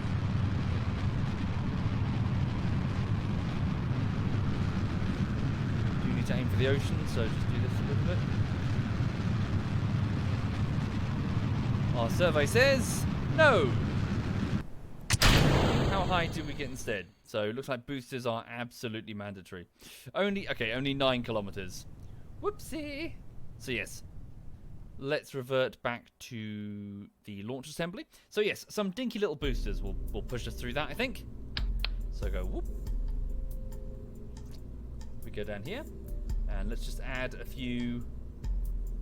Hang on. So radial decoupling. So put 3 of them. And we're just going to put some flea solid fuel boosters. Dinky winky. And this should reduce the center of mass further down. Yes? Yes. Huzzah. Lovely. Okay, and then the fins. Give me 3. Cool. That should do it. Shut up, Ginny. You be quiet. I'm doing space stuff. Okay, and then trigger, yes. Uh-huh. Cool. Thank you, Grunzit. Thank you very much, Grunzit. Thank you, sir. Off we go. Aim for the water at least. Indeed, it should be fine, iron. So obviously we're built... The ocean's just over there, so it won't take much to get there. Right, so... So 44 kilometers is the goal before we test the hammer, and off we go. Woo! Okay. That's a bit more boosty. And jet. Woo! There we go. That's what boosters are for, folks. That initial oomph.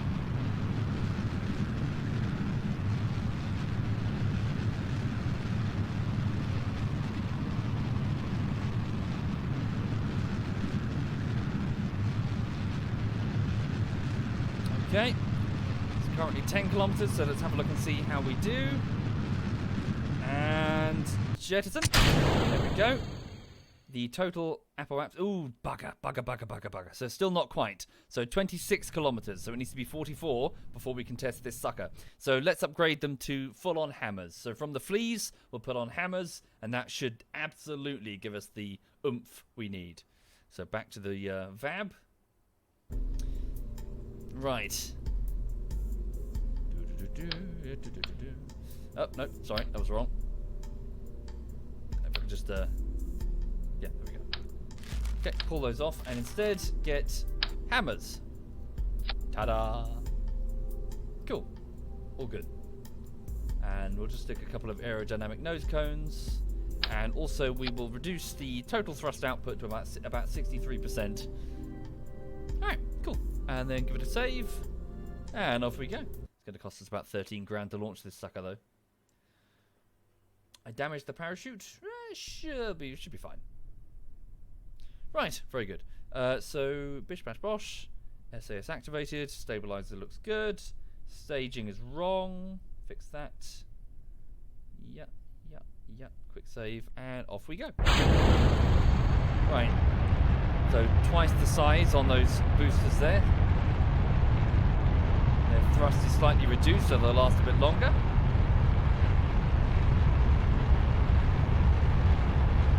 There we go.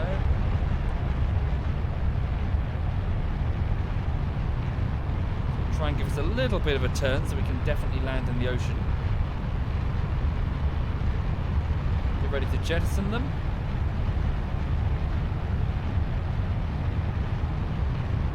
And jettison. There we go. Push forward. Push. What are we looking at here? There, good. We've done it. Excellent. So all we have to do now is cruise up to 44 kilometers. Might need to give it a little bit of a cruise. So we need to test. Yeah, the solid. So at 44 to 48 kilometers. So all we have to do is hit that mark, and we're good. Right, cancel that. Sweet. Maybe we can also get a little bit of a burn sideways. Well, let's not fuck this up. Make sure that we land in the ocean.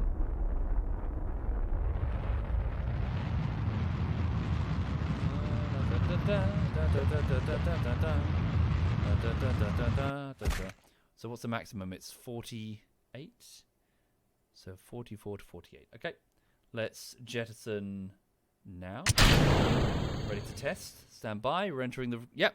Everything's good. Initiating test. I've done it wrong. Have I done it wrong? What have I done incorrectly?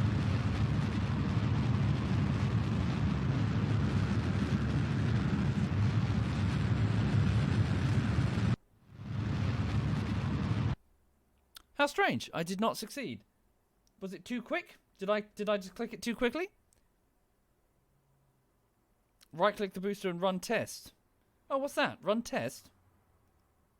I'm not familiar with that, sorry. What is run test? Test. Interesting. I've never seen that before, sorry. What is run test? Normally it would just activate the part. Okay, not a problem. Just go back. Well, it's new, Shax. Sorry, I played this years ago. So what's run test? What does that do? Let's just run the test. Oh, so it is just activate. Okay. So why put that in the game? What does that mean? No big problem. We'll just do it again. Okay, so make sure that's in the right. Yep. Right, and we're off.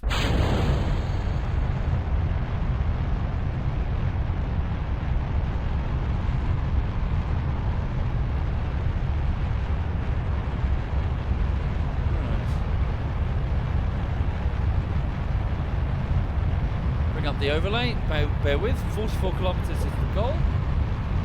I did it at 56. Did I just do it too late? Possible. No, there's no speed requirement for this one, Exile. See? Oh no, you're right. Holy shit, there is. Hey! Ah, okay, that's why. Right, so speed 90 to 170. Whoopsie. My bad. Oh Jesus, that's super slow. Christ, how are we going to do that then? 44. Oh, crap. Well, that's annoying. It's 100. That's super slow. Are you kidding me? For that height?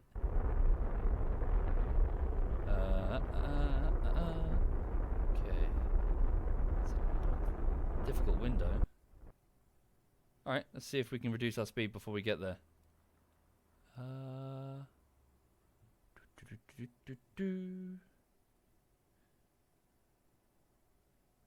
Damn, we're moving way too quick. We're about to hit the window. Turn us around. Turn us around to slow down, because we're going to need it.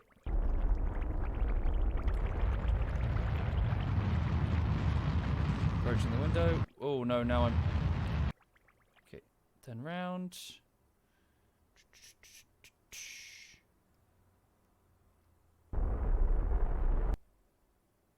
good. There we go. Run test. Run test. Damn! Missed it. Ever so slightly. Bugger, bugger, bugger, bugger.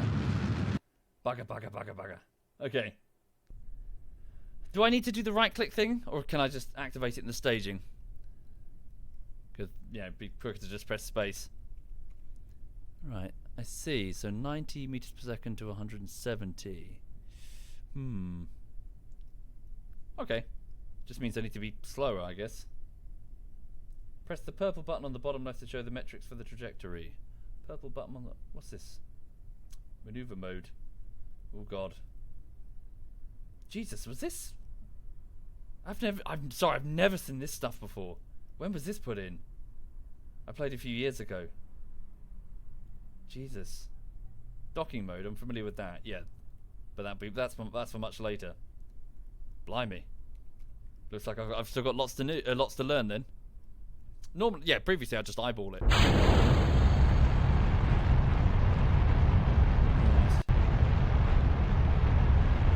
So watch our speed now. So let the boosters go and then we'll see how high we are.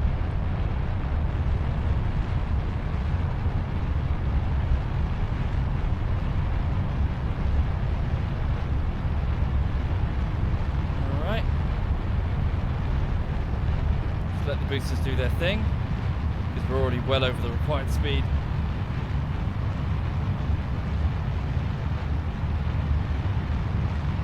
Okay, get ready to jettison. Okay. So how high are we going? Yep, so give it a slight burn.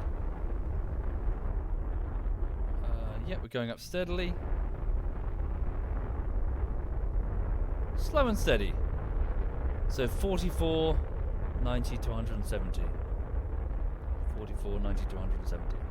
There we are. Okay. Maybe kill engines entirely. No, we're just dropping.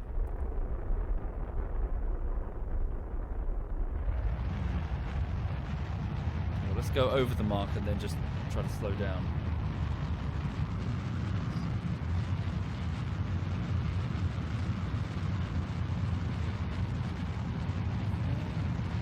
Cancel that, then turn the craft around. Okay. Can we slow down enough? That's the question. Whoa, yeah. There we go, 48. Will we bleed off enough speed? Might get away with it. Give it a quick save.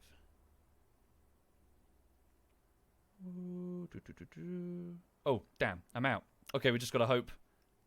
Okay, and there we go. Hey! Bravo! Done it. That's a bit finickety, but we did it. Right, let's make sure we aim at 90 degrees. I can't exactly switch off the solid fuel booster, but I can jettison it when I'm done with it. Just make sure we land in the ocean, eh? Sorted!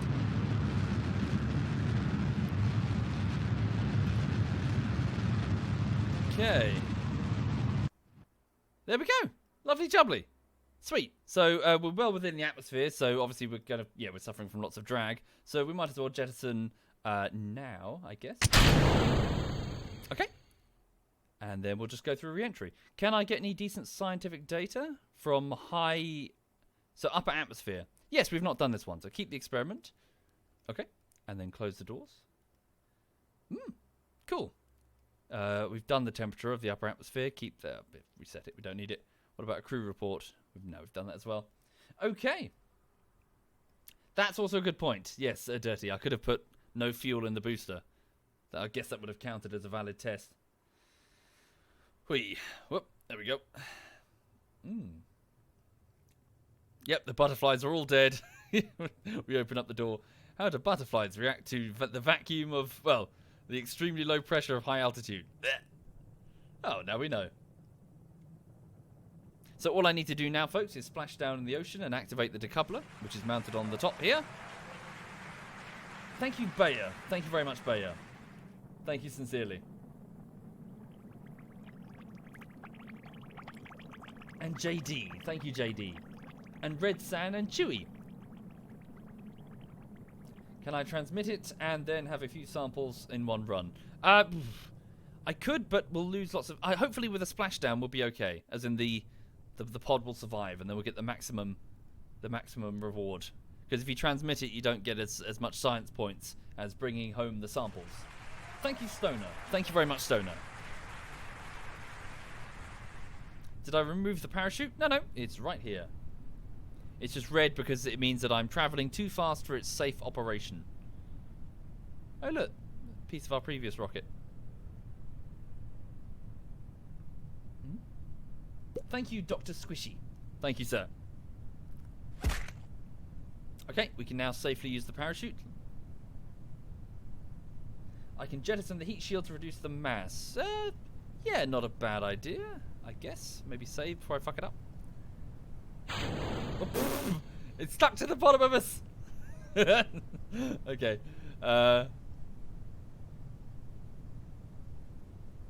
It is. So yeah, the air compression there is just holding it to the base of the craft. The moment I do this, though, it should go away. No? Well, in a minute when it unfurls. Wait for it. Wait for it. Wait for it. And there's a really unlucky fish swimming down there right now. Wait for it. Come on, unfurl. Volume warning, it's going to get loud. Splashdown was loud before. Go, and off you go. Bye! Fuck you, fish. Wait for it. Right, lovely jubbly. So all we need to do now is test the decoupler on the splashdown. Let's see if the Science Junior module does indeed survive now that it's over the water instead of the land.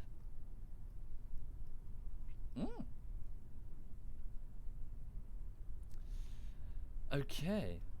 Oh, yeah, switch off the stabilizer. Yep, just concussed some shark swimming down there. Just got hit round the head with a piece of the heat shield. Ah, dear. Yes, I've actually, quite interestingly, have a look on YouTube or Wikipedia regarding the recovery of the boosters after a mission to launch something into space. Obviously, they want to recover the containers. They want to recover the boosters, not just for possible reuse, but also for analysis. You know, so they can go through them. And watching the divers, so they go there and they have to fill them with air. In order to float them safely, and you know, and then tug them. They got like tugboats over the is it the Kennedy Launch Center? Yeah, they've got like a whole load of tugboats, big powerful vessels that go and retrieve these things. It's really interesting. So yeah, while the astronauts are off doing their thing, the ground crews. Hey. Oh. Lovely. And then finally, the last test is to activate. Brilliant. Oh. Nice. So we've successfully tested the Hammer solid fuel booster and the stack separator in the water. Excellent. So we can go home, get recovered, and we're all good. Oh. Sweet. So, good. We can now afford the next upgrade on the tech tree. We've recovered a few parts. Valentina's okay. She's ready for her next assignment. Let's have a look then. So, 54 units of research. Now, I'll tell you what I really want. What I really, really want. One of these. A small inline reaction wheel. Because it will give me the ability to easily control ascent. So another... and plus when I'm in orbit as well. And there's another reason. I'll be able to send probes around the moon. Rather than a manned mission. For the inline reaction wheel gives me control. Well, effectively the robot... The probe doesn't have an SAS module, so I'll have to use this. Is there something better, though? Structural fuselage. Struts. Oh, they're going to be very useful. I think for now, this is probably the most prudent thing. Winglets. The reaction wheel. What's this, then? This is definitely new. I've never seen this. So it's just a two-man crew compartment. Fuel lines. Fuel lines? What do you mean, sorry? Ah, yeah, those things. Yes. Sorry, what's that sound? Bear with me. No, don't know. I think someone's playing music in a nearby flat. Right, so let's go with it then. So yes, flight control research. So tumbling out of control may be fun, but our engineers insist there's more to rocket science than that. Yeah, right. Alright, okay, cool. Research. And purchase all the parts. Well, don't purchase all of them because I need to save money. So 200. So yeah, 239,000. Let's have a look then. So, I mean, should I purchase the upgrade? Can I afford to do anything if I did? Can I do a big save just in case I fuck this up horrendously? So hang on. So tracking station upgrade. Okay. Purchase. So wait, what? 40. Yes. Okay. Is that enough money to do anything though? 14,000. How much would it cost me to launch a moon rocket? So the okay, we might need to do something else. Well, hang on. What happens if I go to the? Can I accept the mission to go to the moon? Will it give me a grant?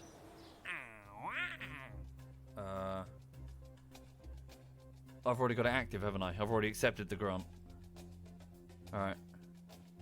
So yeah, I've got an advance of 78,000. So I've been a bit naughty, haven't I? Test the swivel engine. Where? Oh, that's super fast. Indeed, I could get to the moon now. Conduct temperature surveys of Kerbin in these different locations. I need a jet for that, I reckon. Parachute in flight around Kerbin. Hang on, sorry, can I just... active mission, explore the moon. So, exceptional prestige. Fly by the moon, gather scientific data from the moon, return to Kerbin. So, is orbit okay? From a flyby. Yeah, this is just a flyby.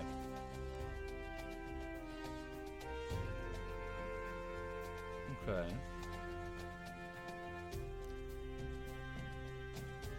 Flyby, yeah, okay. So I guess I can just send a probe, and this will give me a shit ton of cash. I don't even need to orbit. Okay. Let's give it a go. Let's give it a go. Yeah, but I think orbit counts, right, Shadow? Like high orbit around the moon? I think, maybe, hopefully. Please tell me it does. Alright, let's start from scratch. So, oh damn it, it's just a question of whether or not I can afford all the parts. So, here's the drone head. Oh no, no solar panels. It's gonna have to be a manned operation. Okay. So Valentina, looks like you're going. Alright. So, plan for her re-entry first. She can just, she can atmospheric brake, so we don't even need a huge amount of fuel on the way back. So, where is the heat shield, sorry. Give her a parachute. Keep it light, don't send a junior module just yet. Just do some mystery goo containers or something. A couple of pressure. What's the middle mouse button do again? Is it? Oh no, that's Sorry, if I'm using multiple. Oh no, that works. Symmetry. A couple of pressure readers. Temperature gauges. I'm doing that because I don't think she can get out and reset the experiment manually because she's a pilot. Okay, batteries are going to be necessary. Put them on the other side. Where's the heat shield? I just worry that we won't have the funds. Yeah, we'll try that more, Lego. We'll try that. I'm pretty quiet, Smokehouse. Am I? Should be alright. Right? Okay, so that's going to be the return module. The coupler here. Whoops. Here. Okay. Too much. T200 fuel tank? With a Terrier? Maybe? Bear with.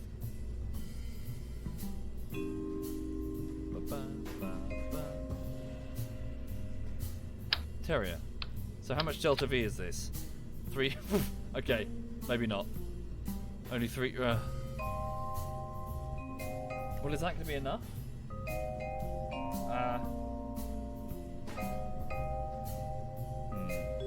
Music is too loud. Okay, I'll sort that. Hang on. Moon sling.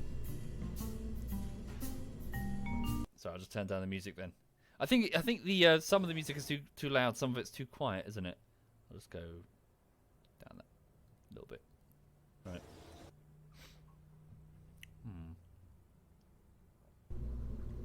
Tree giant. I'm trying to do a moon intercept. Just a slingshot around the sucker. Right. Liquid fuel tank with a swivel engine. Put another decoupler on there. I've only got 14 grand, so we best make this perfect.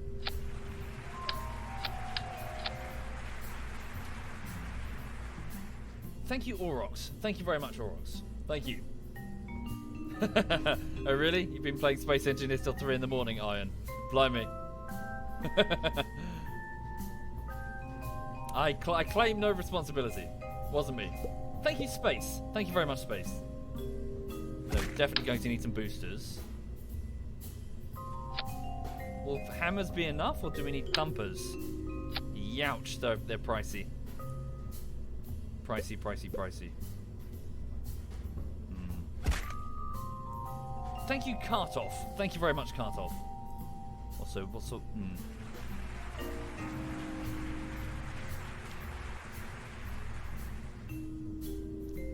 Hang on a minute. Small inline reaction wheel, 3 grand to purchase. Reaction wheel would help me steer it. The question is whether the SAS can... how am I going to steer this?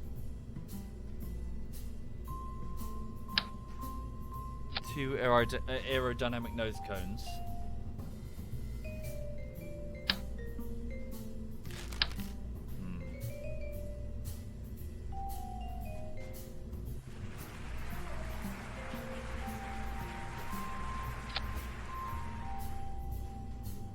I don't know.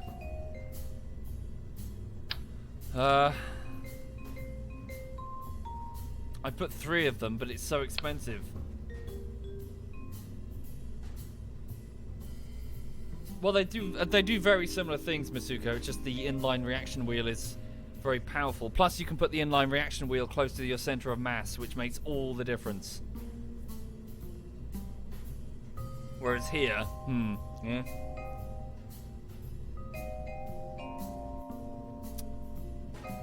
So my current Delta V is 2,530. That's not going to be enough. Is it? What happens if I reduce the thrust limit? Nothing.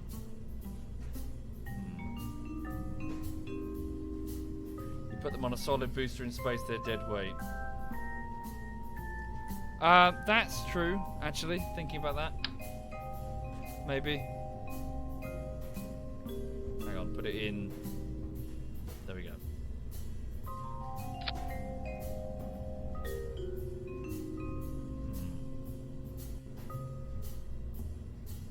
I need 3,400 just to orbit. Really?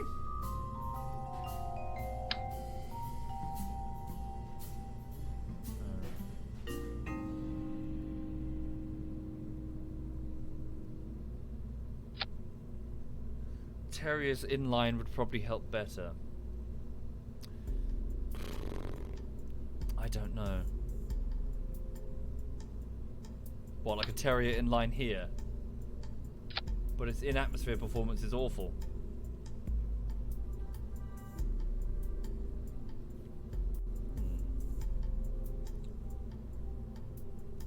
There's a Delta V map available. What do you mean? Get the Delta V map up. I don't know how it works. This thing here, you mean?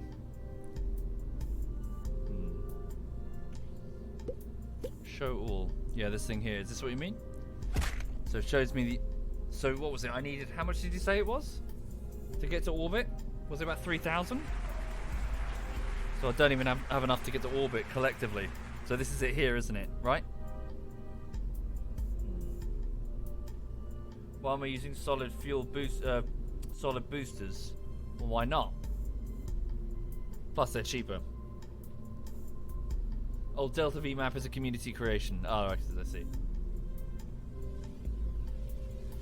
Google the Kerbal Space Program wiki cheat sheet. Nah, no, fuck. What's the point of that? The whole idea is that you work it out yourself. If you just look up the numbers, you cheat yourself out of gameplay. Right?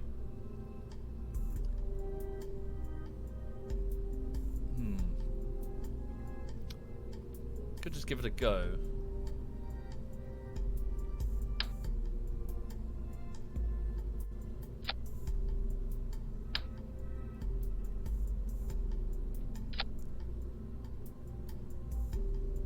Let's just fucking give it a go. See what happens. See how far we can get with this. What's Delta V? So Taishia, this is someone who's only got a basic grasp of it. It's basically the different. So it's a numerical representation of the difference between the velocity that you are at and the velocity that you need to be. So say, for example, if you need the craft to accelerate to 2,500 meters per second in order to achieve orbit, and then you need to speed up by 400 meters per second in order to meet with the moon, and then you need to slow down by 400 meters per second in order to, successfully enter orbit. You crunch all the numbers together to produce the total amount of Delta V that you would need to get from the surface of Kerbin, or Earth, or whatever, to the moon. As in, it can be represented as the total meters per second amount that your craft has to achieve. And you can calculate how much, by adding the weight of your craft and the gravity of the world that you're on, you can calculate how much your rocket has. It's effectively, do you have the total currency to get to that objective, to achieve the necessary speeds to speed up and slow down? So Delta V. So this is it here, 2,180 meters per second, the total amount of velocity that I can, all in one go, reach. Alright, let's just launch it, see what happens. Save and launch. So, oh god, it's 13 grand. Thank you, Saints Terror. Thank you very much. Let's have a look. So, it's probably... Oh, no. Moonsling has no operational SAS module. Ah, no pilot aboard. Bill! Bill, what are you doing in the pilot seat? Where's Valentina? Oh, hang on. Fucking... We've got a random engineer that snuck his way in. Get fucking... Thank you, Zafu. Thank you very much, Zafu. Valentina, get your ass in the damn pilot seat. Bill, what are you doing there? Right, save that.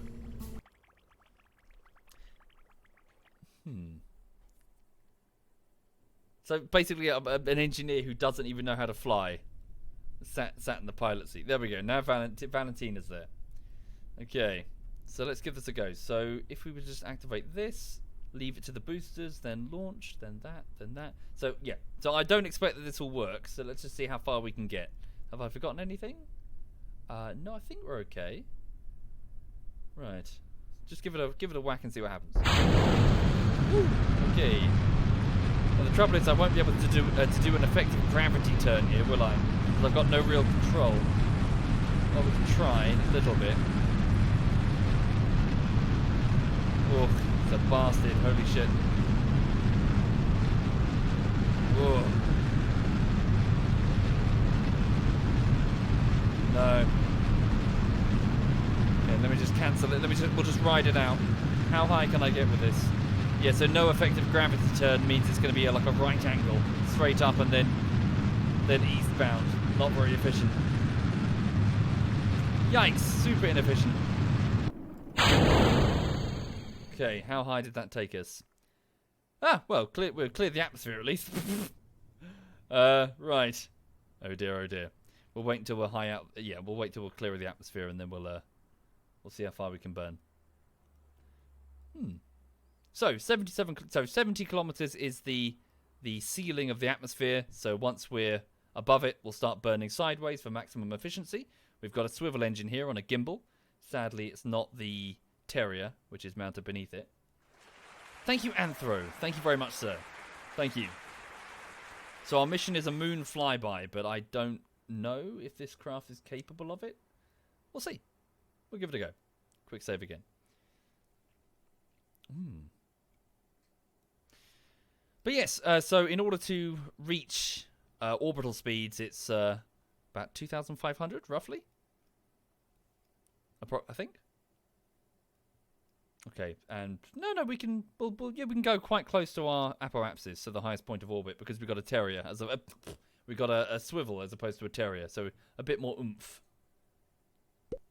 So I don't have to say go here because the Terrier engine takes forever to do anything.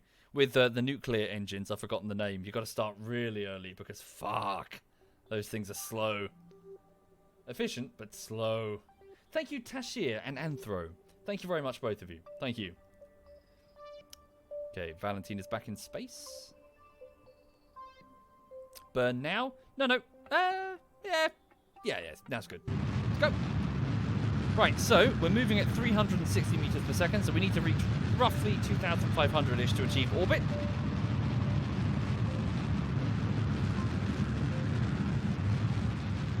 Okay, here we go. As you see, our trajectory extends out in front of us.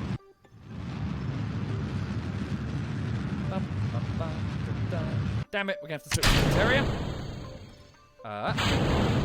Bye!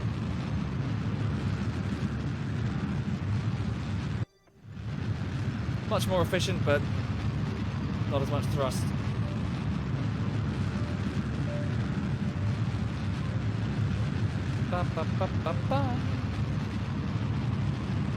So how much Delta V do we have remaining? 870-ish. Not much. Not much at all. Close though.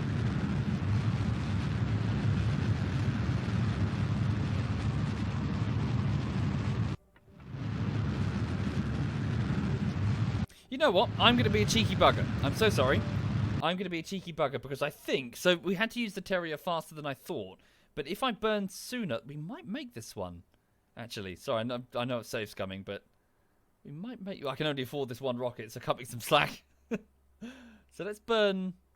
Like, in a moment. Like, now. Hang on, are we out the atmosphere?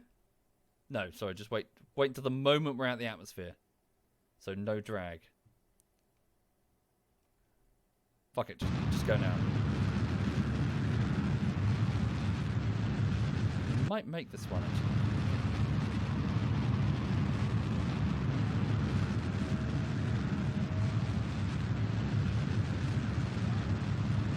Okay. Stop. Right. The closer we are to the apoapsis, the more efficient it should be. Bear in mind it's a Terrier, so in a minute, so just go. Okay, switch over. Go.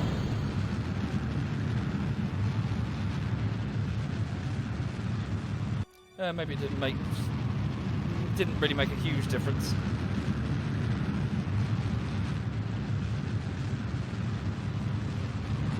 So, as you see, as we're picking up speed, our trajectory plotted out here. starts to increase. Effectively, well, for those who are not familiar, orbit is just missing the Earth, effectively. Flying fast enough that you miss the Earth. So that's what we're trying to achieve.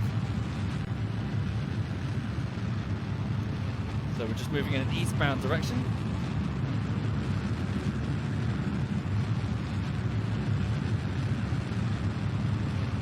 Maybe cancel till we get back to the apoapsis again. Can I warp to... yeah, I can. Sweet. So now that I've got the tracking station upgraded, I can now just select a point in my path and just warp directly to it. There we go. Speed up time. Whoops. Full speed.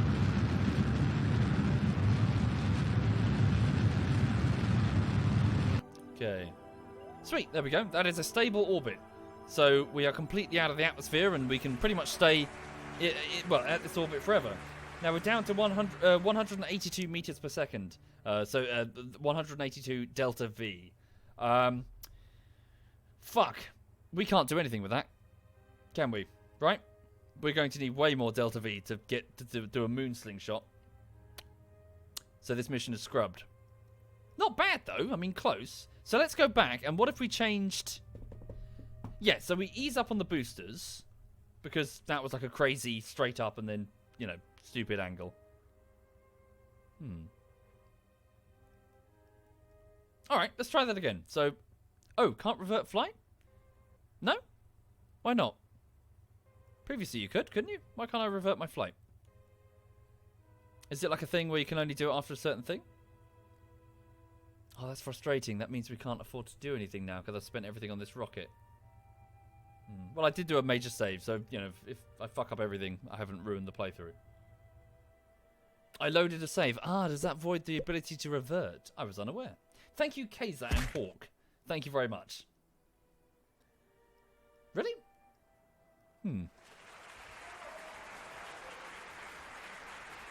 Okay, so what can we do with the remaining what we have? Not much, really. Guess we just go through re-entry. We try to aim for one of the... Well, to aim for a different biome for the sake of the science points. What should we do? What biome haven't we landed in? So let's try and plot something. Plotty, plotty, plot. I can't really tell what the biomes are. There is a way, isn't there? You get like a... there's some sort of scanner? Resource scanner or something? I remember years ago there was something. Anyway, we'll try the new maneuvering thing. So, let's see. Whoopsie, what am I doing? How does one do it? Let's go over here towards this landmass. And then reduce. What am I doing? I don't know what I'm doing. Yeah, like there, mountains or something. Oh, what's this? Did this open automatically or did I already have that open? Ooh. What does all this mean? Maneuver 1. This must be this? Orbital info, advanced orbital info. I see, so T minus, so that's until we reach, so this must mean until we reach that maneuver, 1 minute and 40 seconds. T minus 9 minutes. Oh no, wait. No, this is just information about my apoapsis and periapsis, right?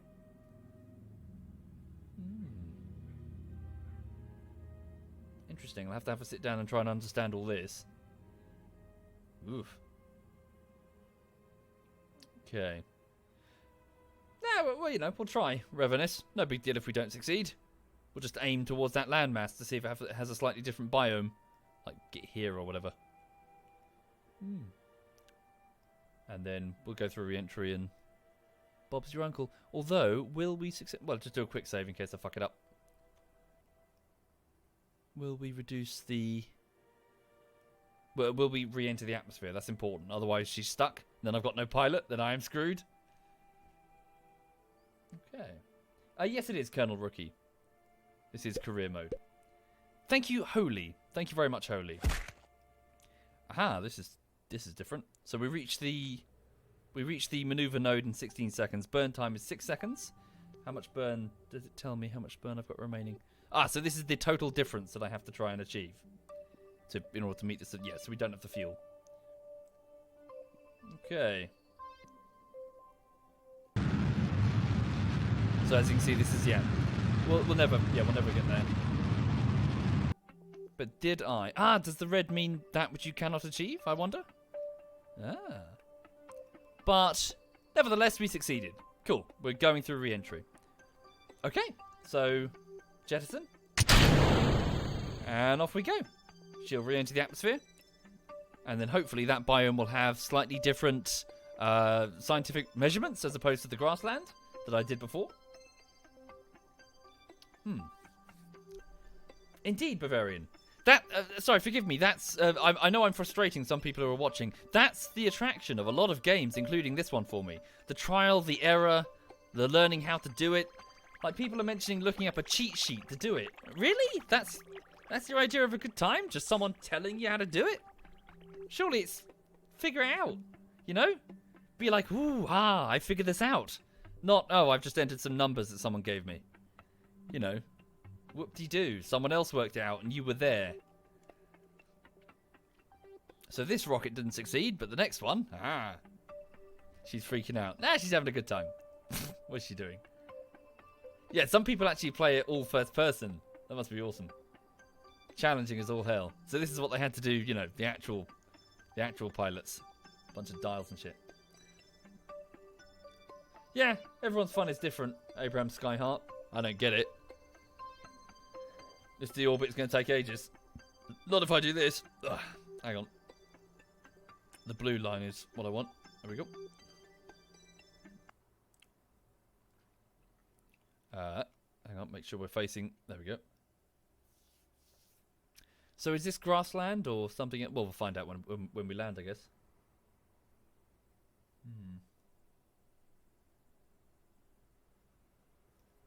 Right. So we're moving at 2,187 meters per second, and we're 65 kilometers up. So we're just skimming the edge of the atmosphere. You'll see the pressure gauge start growing here, indicating the edge of the atmosphere. So on Earth, as in, we don't really have like a hard boundary. There's no point where there is suddenly no more atmosphere.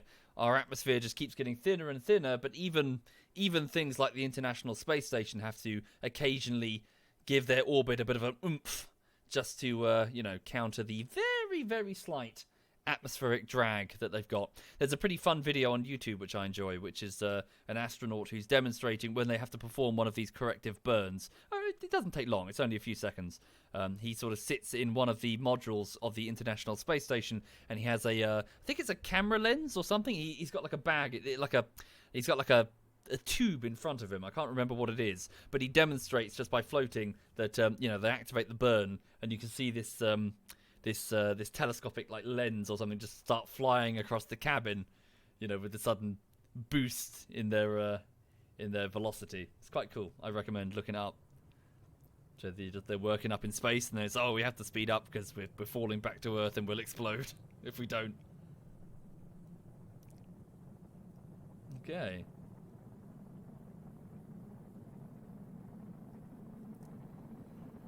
No, it's pretty high, Barbertooth. The International Space... Well, it's not super high, but, it's, you'd think, really? Like, atmospheric drag? But no, seriously, there is, a very, very, very slight drag effect. Well, plus the International Space Station is huge. There is that as well. It's grown so big that it's like, oh, God.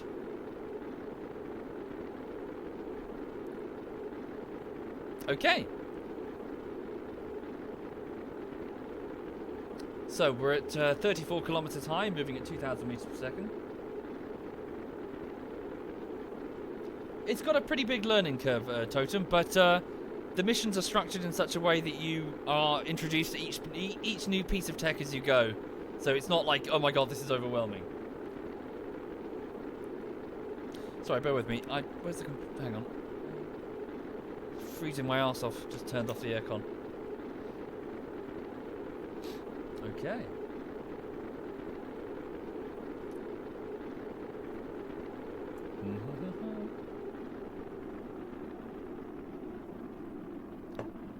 Nice. So as the atmosphere gets denser, we've got a great big cushion in front of us that's slowing us down. So, yep, speed is rapidly reducing here. I'm using air conditioning in November. Yeah, it's set on dehumidify mode. Because it's so damp in here. There's mold and it's horrible. And it's... Yeah. Thank you, Easel. Thank you, Easel Mitabi. Thank you very much, sir. Yeah, like just some of the buildings in Brighton are really grim. Like a lot of them are listed buildings, which means that they are of historical importance. But there's there's different grades to the listing, and some of them are just low tier. It just means that they're not like an important historical building. It just means they're old, which means you can't modify them in any major way. And double glazing counts as a modification. So we've got really shitty thin single glazing windows and just the the old buildings with mold. It's not very nice. Brighton's a bit of a shithole. London by the sea. Alright. Good. This looks mountainous. This could be a different biome. Thank you, Ankiatni. And Monfar. And Easel. Thank you sincerely.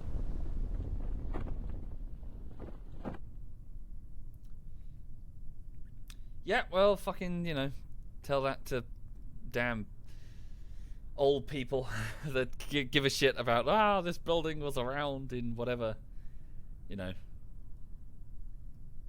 Oh.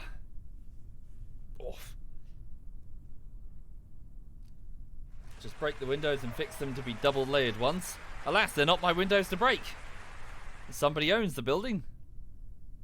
Thank you, Imitate. Thank you very much. Whoa, oh dear, we're gonna go rolling. Are we gonna go rolling? Oh Christ, hang on. There we go, we're fine. Cool, okay, so, let's take an earthquake. No, it's fine. Crew report, Kerbal Highlands. Excellent, we don't have that one. So take a crew report, take the temperature. The temperature readings are quite literally nominal. The pressure gauge, it's a recorded atmospheric pressure. Very good. Check the goo, the strange alien goo stuff. We observe the goo in the Highlands. Recover that data.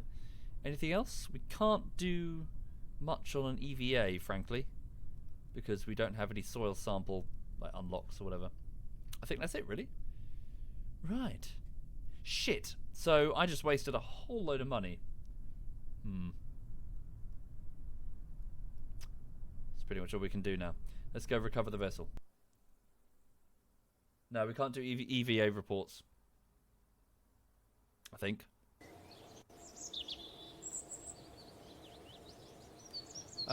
Okay, so 20 science points. Damn, I've only got 3,000.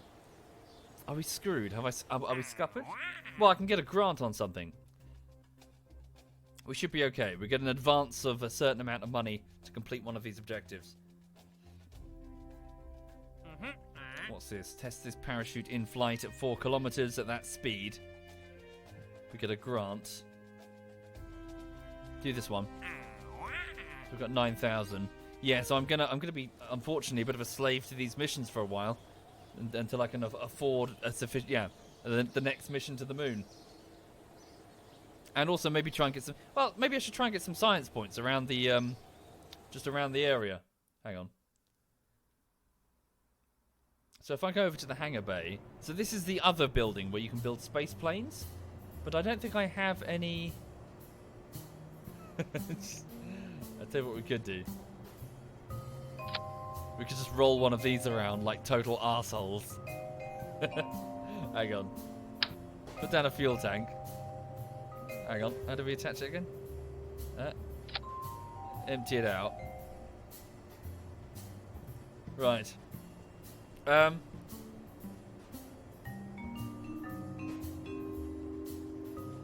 I don't really like to do the aviation, Morliga. It's a bit naff.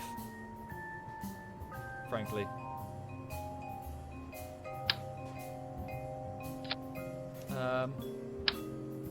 Put these quite high up.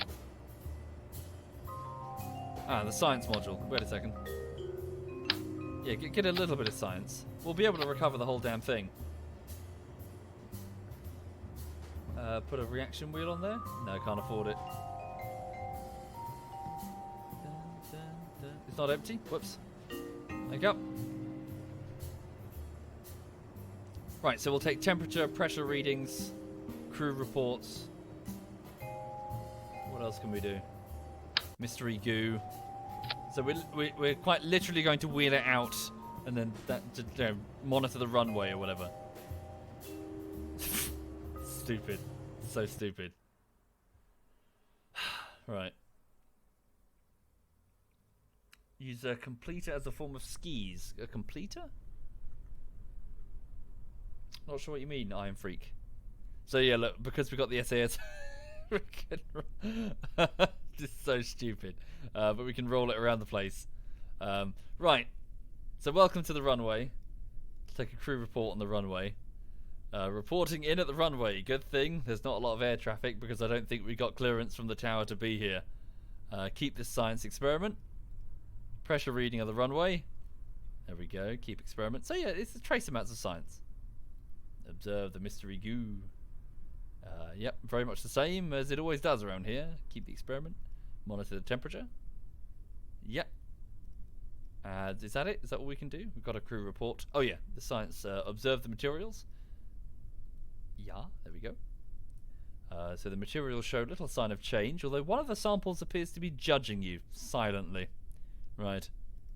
And then all we have to do is go back inside. Wait, so if I just do the EVA button, don't let go, whatever you do. Don't slide off either.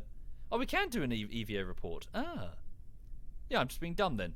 I should have done it over in the Highlands. Whoops. Right, get back in. Okay. And then recover. And then we get some science points, apparently. Oh, wow. Quite a few. Right, holy shit. Okay. So if we go to the R&D. Oh, so 45 needed. Cool. And then we can actually get some different... Yeah, we could get actual plane shit. Like jet engines and stuff. We couldn't afford it, though. Let's do that again. Do that over... Well, we've already done the launch pad. Ah, but we didn't do a Science Junior one over here, did we? No. Oh, what was that thing about the completer for skis? What does that mean?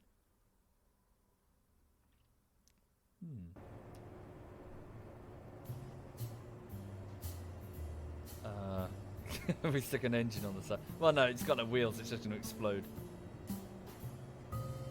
Radial decoupler. Roll into the ocean. Yeah. A decoupler. What, two of these? This isn't going to go well. Hang on. Alright then.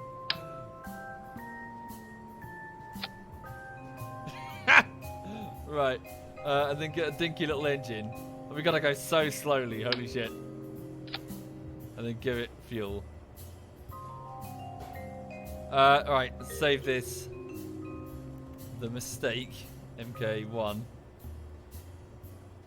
Oh god. Right. Okay then.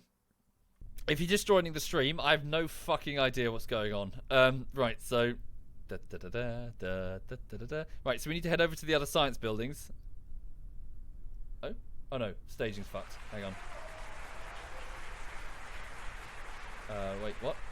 There we go. Right. Engine activated. Thank you, Colonel Coffee and Dark Angelus. Thank you. Onwards. These skis aren't very effective. I guess it's because it's a terrier. It's not going to be very effective.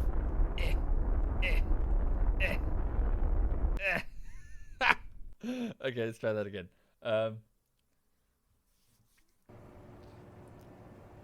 Right, let's go and put on a swivel. So the terrier only has a thrust in atmosphere of 14. This one has 167, so let's try again. We need to be really slow though, otherwise the decouplers are just going to crash and boom. Right, staging's fucked again. How much Delta V do we have? Enough to get to the moon? Enough to get to the coffee shop over there? Probably not. Here we go. Slower, slower, slower. Holy shit, slower.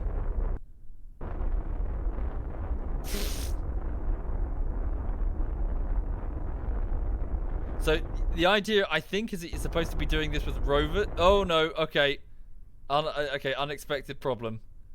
We're now rolling like Lulu finding Foxwee in the park. There we go. E. No. Ugh. Hang on. Ugh. Also like Lulu who's just eaten turkey or something. There we go. Oh, fucking hell. Activate SAS. Oh, do we have no power? Nope. What? Why can't we move? Why are we stuck? Come on, move. What's gone wrong here? Still got electrical charge. No? I appear to be stuck, folks. No. It's gone to sleep. It's just resting. It's fine. It's pining for the fjords. Right. Oh, God. Okay, whoa, holy shit. No, no. You fuck. What are you doing, Valentina? Gentle, gentle, gentle. Thank you, John. Thank you very much, John. What are you doing? Oh, God. That didn't happen. It's fine. Back to the hangar. It's fine. Well, that's not going to work very well, is it? So instead, what I'm going to do is the age-old, tried and tested way of doing it. Watch this.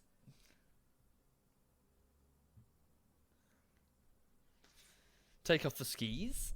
And instead, activate the SAS module. There we go. What's going on here? Control from here. I don't appear to have any control over it at all, whereas I did before. See? It won't move at all. I can't even wiggle the SAS module. Oh, it's because it's too heavy. Right. Wait. Right, so let's take that off. Take that off. In fact, take the whole thing off because we just need the Science Junior module. So I'm about to use the torque wheel. So there's a series of spinning wheels that are generating torque, and I'm going to use it like this. See, and I'm going to use them to, well, so long as I have electrical power. Okay, hang on. This is why I kind of wanted the big cylinder so I could roll around. God damn it. Okay. So yes, we have these. You know, NASA uses torque wheels, but I'm of the understanding that they're like superpower torque wheels in Kerbal, whereas in the real world they take forever to do anything. Let's try that. Whereas in this one they're like whee. I'm guessing for gameplay reasons it would be boring if it takes like half an hour to turn the entire ship. Okay, let's try that. There we go. And then onwards.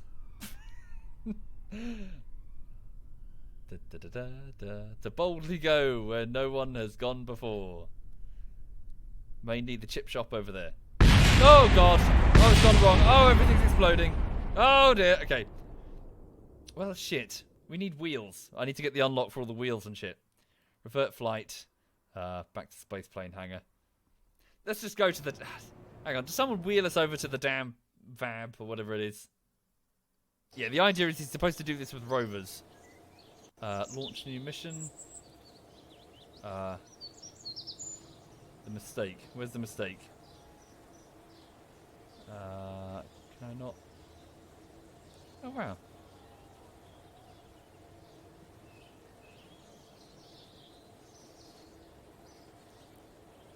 Hang on. Can I just pull it into the VAB and then...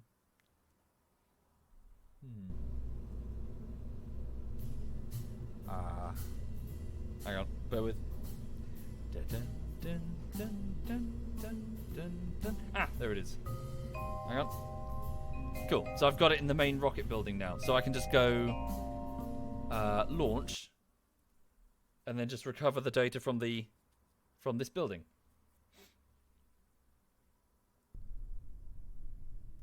Okay, so now I'll just repeat what I was doing before. So open door, observe the materials bay. Here we go. So materials study on the launch pad. Good. Didn't we take the temperature before? No, we didn't. Pressure reading. Cool. There we go. So we're getting some... yeah, we did do the goo one, didn't we? No, we didn't. Did we not? Crew report. Holy shit. And EVA report. Yeah, we did the EVA report. Okay, back and we go. Cool. Free science. And then we go recover vessel. Alright. And then we can purchase all the other shit. Nice. We got 54 units of science. And nice. So now we can either get aviation or general construction. So if we go for aviation, we can then get some wheels, stick those onto the thing, and just sort of roll around the rest of the other buildings. Hell, we could even build a plane in order to go for the jet engine thing. I always struggle with the planes, though. So research that. Yeah, all those parts are super expensive. Ah, we can't afford it. So what if I took the mission to do one of the planes? Where is it? Basic jet engine in flight. Advanced 10k. So to perform this test, activate the part through staging sequences when all conditions are met. Test the jet engine at 3000. Speed this. Okay, should we try that? Let's try that.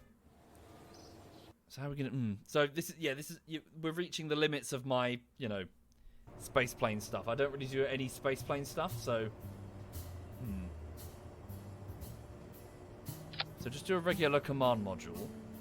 So the mission is, folks. That's not it. So test the Juno basic jet engine in flight around Kerbal. So here it is. We don't have to pay for it. We get it for free because it's part of the objective. Land it in the water. Probably a good idea. So at okay, so at that, so we can't activate it until we reach that location.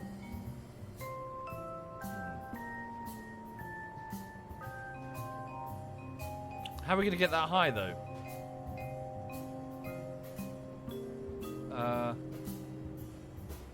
Liquid fuselage. What's the difference? This one's much heavier.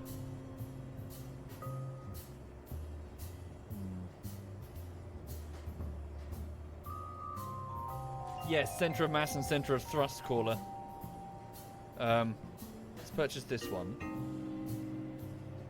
Wait, 50 fuel versus 400. No, we need the big one, right? Yeah. Hang on.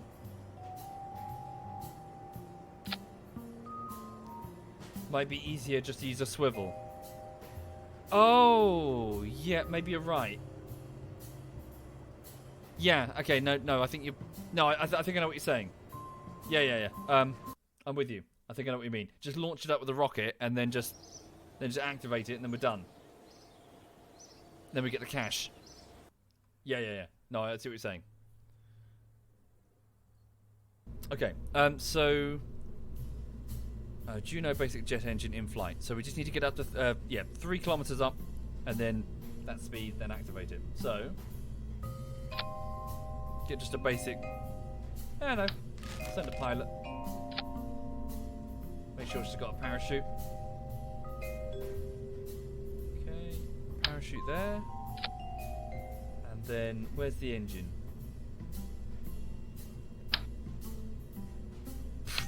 Where are we going to stick it? Does it need any fuel? I mean, we just need to activate it, right? What's that, sorry? Oh, it's a small to big tank adapter thing.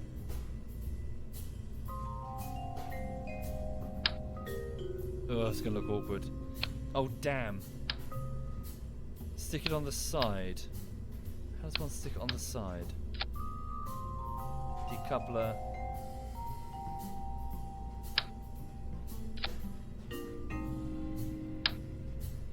So this will get us up to about 3 kilometers, probably. So how do we then activate the sucker?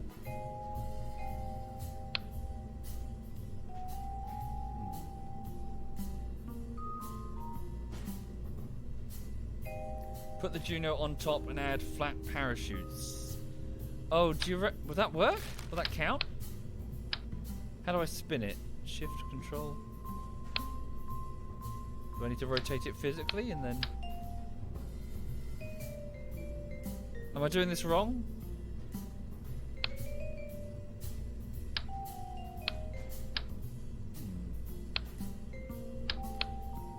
Do I need to rotate the whole vessel like that? And turn it around? Oh dear. Am I cheesing it? Probably. Oh, use WSD to rotate. Really? Ah! That's way easier. Holy shit. Right. Cool, thanks. Can I still... Okay, let's try that then. That's it, right? Oh, sideways parachutes for Valentina.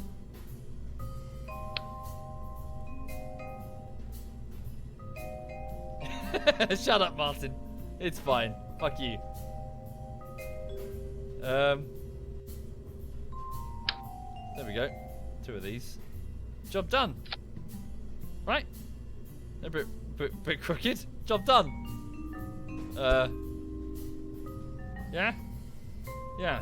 Yeah! Yeah, oh god. Yeah! Okay, so that's the main engine. Do the parachute last.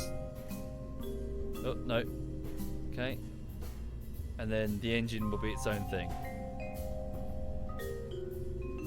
Okay. Then this will be the I don't know what this is. Engine test.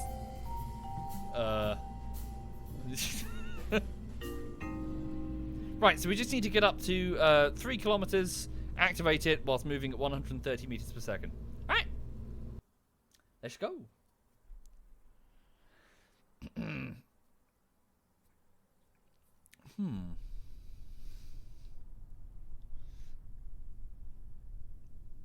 Right, let's do this then. So activate.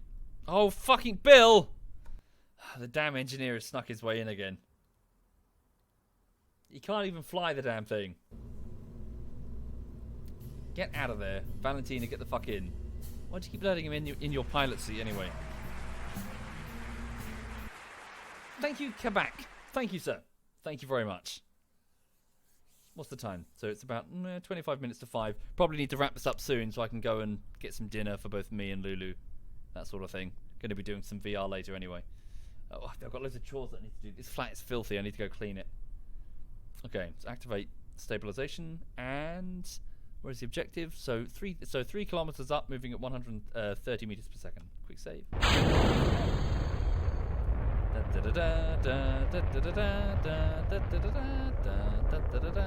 Don't go too fast.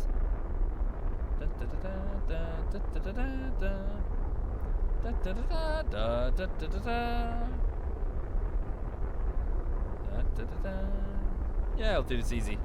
Easy peasy lemon squeezy. We'll head in the direction of the water for the sake of the splashdown.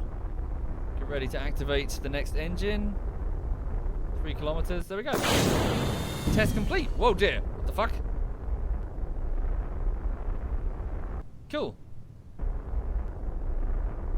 Head out into the ocean. In fact, we could even just save the remaining fuel just to land safely. Or safer.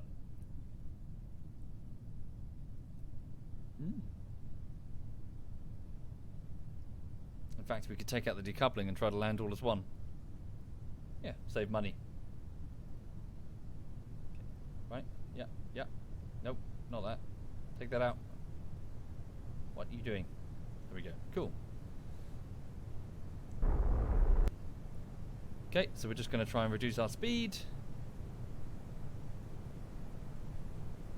This is where I fuck it up and we all die.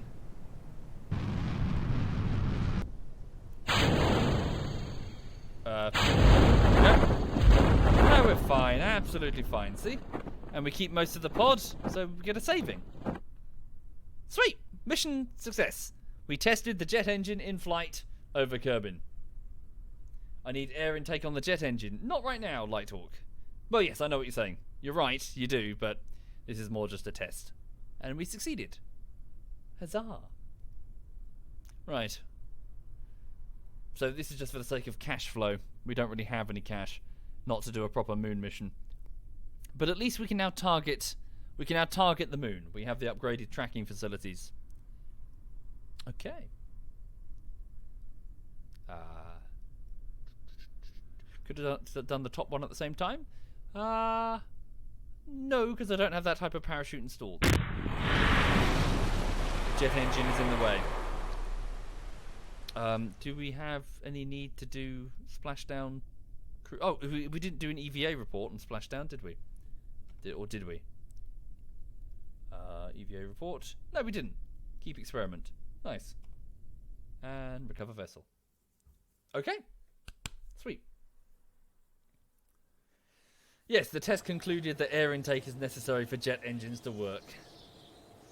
Nice. So 44,000. Excellent. We can now properly sponsor a decent moon mission. Right. In terms of science points, the recent aviation thing, has it given me anything that would help me further my moon aims? Not really. Struts would be useful. Right.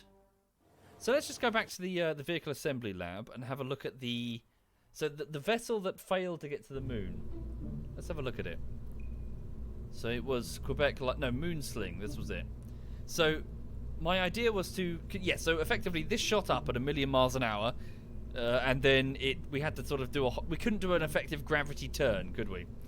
So let's hold off on these. So get rid of these. Let's go smaller. Let's get 3 hammers instead of 2 thumpers.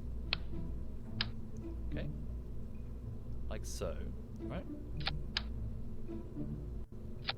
Right. Okay. Liquid... Yeah, swivel liquid fuel.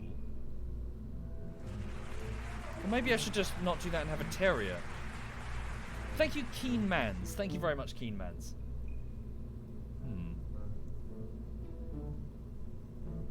So, put down aerodynamic nose cones. Right. Ooh. Winglets. Can I afford that? Tail fin. Limit their thrust. Yeah, not a bad idea. Drop them down a little bit, your jelly. Terrier would be more efficient. I suppose it all depends if the Terrier...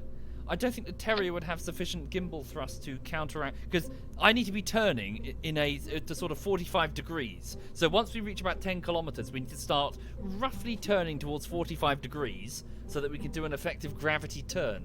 So this is where we're sort of going straight up and then performing a 90-degree turn and then heading in orbit would be hideously inefficient. We need a nice smooth curve.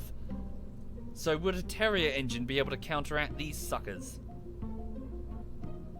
What if I reduce their thrust all the way down? Try it, give it a go. Experiment. So 200, 400. So that's only a 2. Let's give that 400. Whoops. There we go. Right, let's give that a go. Puff puff? No. Terrier. No. Sorry, you're just fucking with me. RCS thrusters. We don't have any unlocked nuggets. We're not that far through the campaign. No. We definitely need the other Terrier. Oh, I see what you're saying. No. We'll split it. So,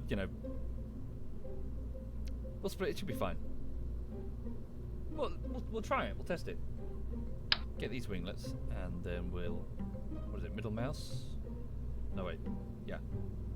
Cool. Alright. Right. So let's try this then. So, boosters first. Let's see if the Terrier has to be on. So this is the only way I have to steer the sucker. Thank you, Dr. A. Porro and RP. Much appreciated. For a perfect gravity turn, you should start at like 4k. Well, not really, Fennis. Start at 10. You really should start at 10. And then start aiming towards the 45 degrees angle. I mean, that, at least in my experience so far. Any sooner, it's a bit oof. Depends how well you can control it, I guess. Yeah, move that there. Sorry, where's the last one? This doesn't look right. No, that is the last one. Okay. So So I've only got 1,875 meters per second delta V. So, what, it takes about 3,000 in total to get to... So 3,000 in total to get to, into orbit, right? So this isn't enough. Thank you, Sir Bear. Thank you very much, Sir Bear. Much appreciated. Thank you, sir. So maybe... I don't know.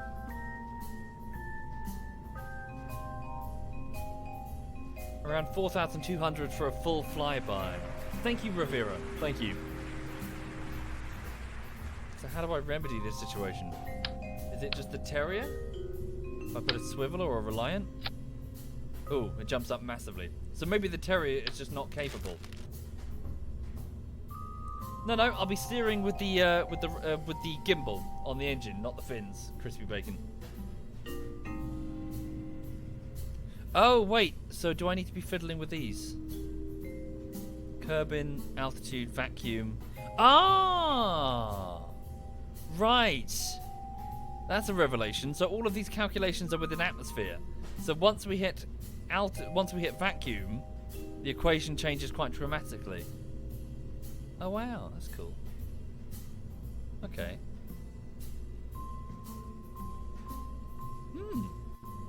So go back to the Terrier again? Where's it gone? Here it is.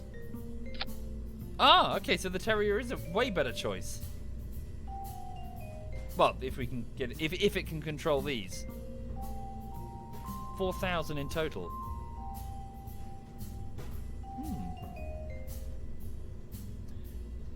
Decouple into the Terrier. It's super efficient in space, but sucks in atmo. Yeah. Let's give it a go. Let's give it a crack. See what happens. Break a leg. Take fins with which I can steer. Do I have access to them yet? Yeah, I do. They're a bit expensive. These ones, yes. Control winglet serves movable pivots, which allow them to swivel and act as control surfaces. All right. Sorry, how do I double click, right click, right click? Hey. All right. Try these, and then middle mouse mirror. Ta-da! Oh no! Yeah, yeah. Right. We'll try it. Okay, that, and then break that off, and then activate the next one, and then Bob's your uncle. Okay, Moonsling, MK2. Save. Make sure that. Yeah, Valentine is in the pilot seat this time. Good, good. And off we go. Right. Okay. So yeah, I do need to wrap up the stream fairly soon because I've just got so many chores that I've not done here in the flat. Okay, so activate the service mod. Yeah, so the stabilization module. Everything looks okay. So let's see if this Terrier can indeed control the ascent. Well, oh good, they did. Oh wow, they do work. Okay. Let's give it a bash. So, SAS on, quick save, and here we go. Bugger. So, insufficient thrust. So I'm going to have to up the thrust of the solid fuel boosters in order for it to, yeah. So just insufficient thrust. So let's put it up to about 50. And try again.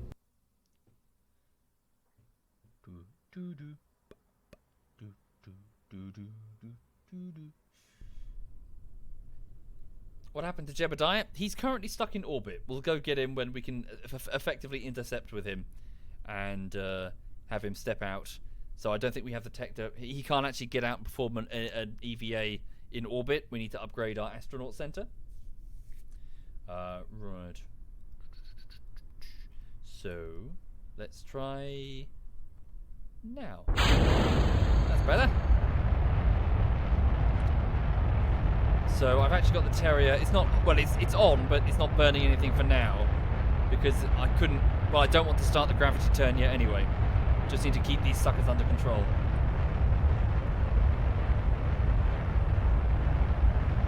Well, okay, now we should probably start.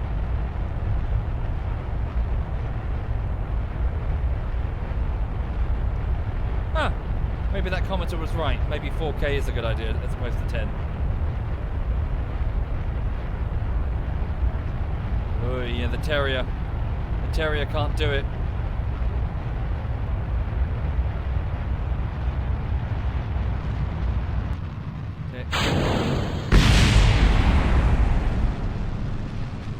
Right.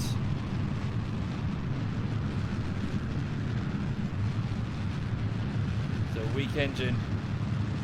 What's my current apoapsis?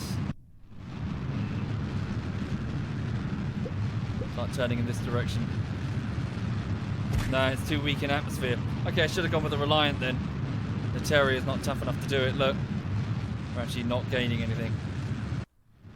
Oh no, sorry. No, we are gradually as the atmosphere gets thinner.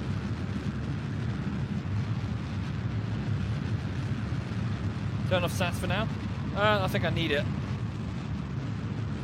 Not too bad.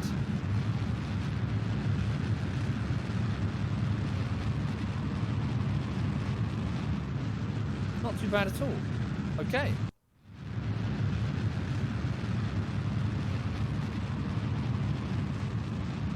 Nice. Gradually climbing. So, as we approach the apoapsis. So yes, this is a gravity turn. Can you see that effectively, as we're approaching the apoapsis, it almost coincides with our escape of the atmosphere. Maybe we're a little bit shallow. And we're already moving at 780. Keep burning.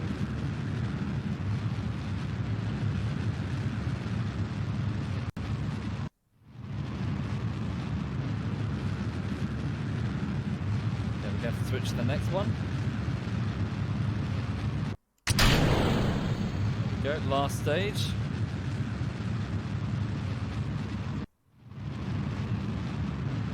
Yeah, a bit shallow.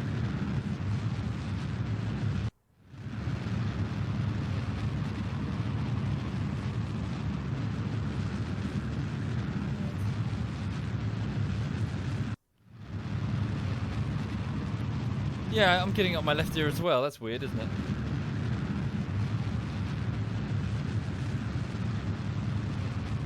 It's kind of odd. Hold on. Cool, there we go.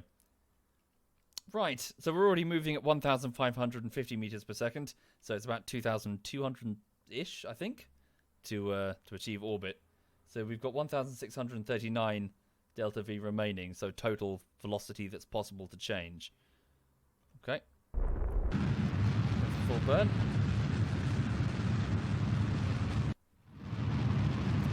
Let's see what we can do. Let's see how much we have left once we're in orbit. So what was it? Somebody said it's about 800 delta V for a moon intercept.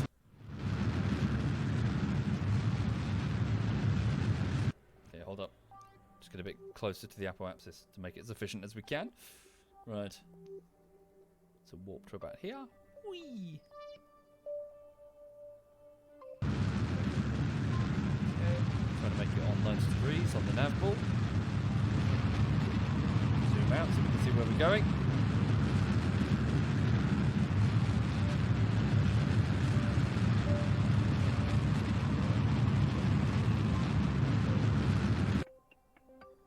Get to the apoapsis, warp there. Then. And warp there again. Just trying to save every little bit of velocity. Ba, ba, ba, ba, ba, ba, ba. Okay. There we go. That's our orbit. So we've got 758 meters per second of change, so delta V remaining. What do you think? We could try. I mean, bear in mind that we can just aero brake to get back to I don't know. We'll try. I mean, why not? It's either that or we just mission abort. Okay, so there's the moon, set as my target. So this now highlights the moon and gives me these two locations which let me... I don't know what these are called, frankly, but these are the areas which What is it? It's where the plane... It's an intercept point, isn't it? So hang on a second. So what I'm doing here is I'm planning a maneuver. So I'm increasing my speed. So this is my planned trajectory. And if I move the maneuver... Can you see these arrows here? This is the moon's position. This is my position. Well, when I reach this point. The closest point. What I'm trying to do is just... Oh, there we go. There was an intercept. Hang on. It's a bit fiddly, I'm sorry. Okay, so what I want to do is I want to plan an intercept in such a way that I can go around... Oh, fuck. Sorry. No, cancel that. I think it's because I've passed the maneuvering node. Go ahead of me. Add maneuver. Sorry, I've always sucked at this. So where is the moon? Now we're going to have to do it on the other side again. We're going to have to go around. Oh no, I just haven't... Oh, fuck. Sorry. So where's the moon? There it is. There we go. So there is an intercept. Ah! That might actually achieve it. So let's wait. Okay, so ease up, ease up, ease up. So what I want to try and do is burn as little fuel as I can.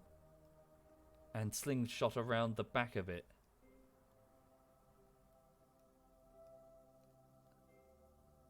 So fiddly.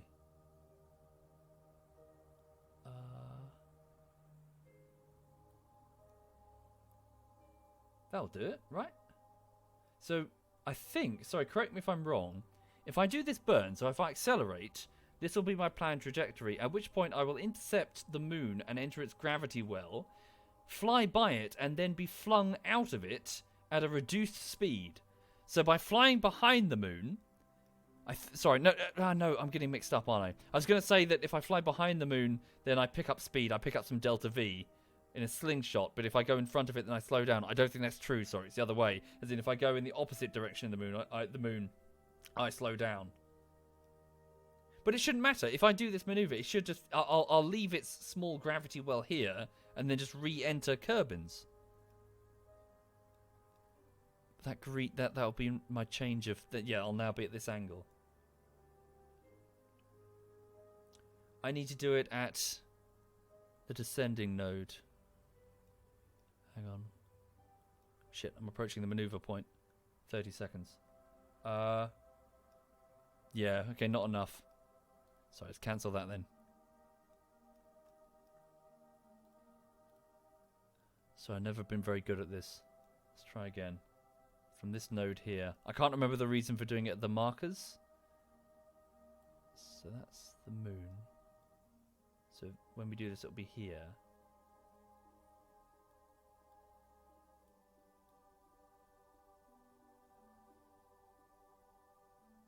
So that'll shoot around the back of the moon. Whoa.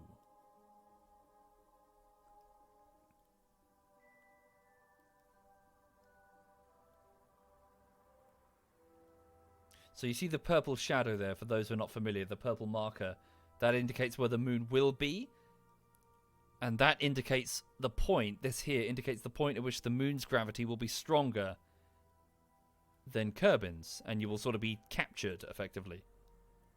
But what's happening then is that the green line represents that unless I slow down, the capture will not be complete. I'll be basically flung out. So I can choose to slow down here and enter the moon's orbit if I wish. But here, I'll just be flung out of it, right?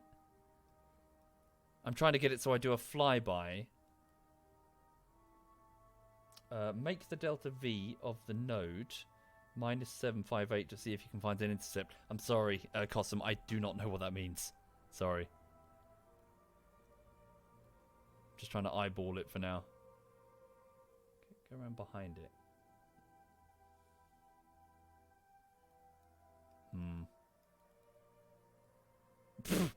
Okay, smack right into Kerbin if I do that. I slow down to the point that I just hit Kerbin. But is that okay? I mean...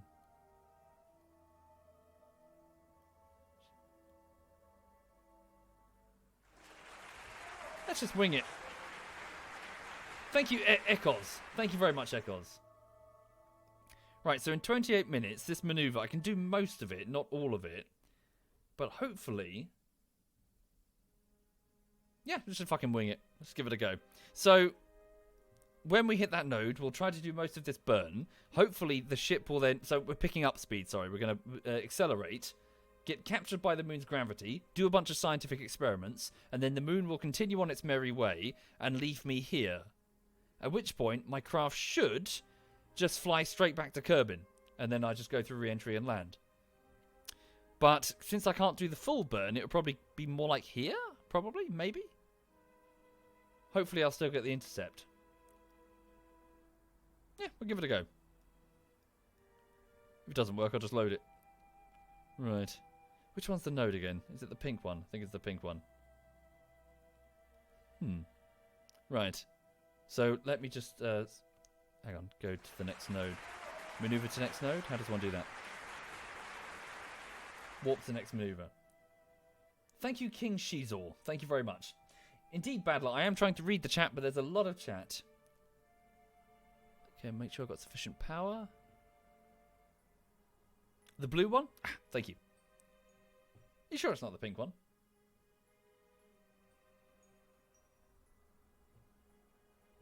Okay, here we go. So we've just gone around Kerbin.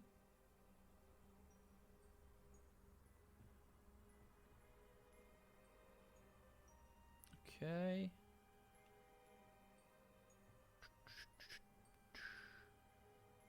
Stop. Right. There's the maneuver. So make sure we're facing the right way. Oh, what's happened? Weird. Yep, we got enough power. Valentine is awake. Pink is the moon. Ah, I see. Right, okay. Warp to next maneuver. There we go. What's up, Lulu? She heard something outside. Here we go. Yes, so we need 855.3 delta V in total. We've only got 758.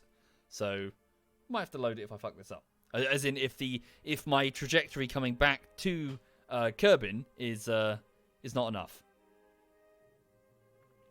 Okay, 35 seconds. What's the button? Speed up time again. There we go. Start the burn fairly early. Oh no, I'll just start it on the mark. Okay. And speed up. Okay. So we're accelerating, so we're trying to increase our speed by about 800 meters per second, which increases our altitude, which should hopefully get us the same altitude as the moon. So there you see the blue line, it's trying to match the dash. That's the apoapsis, the highest point of orbit. Oh.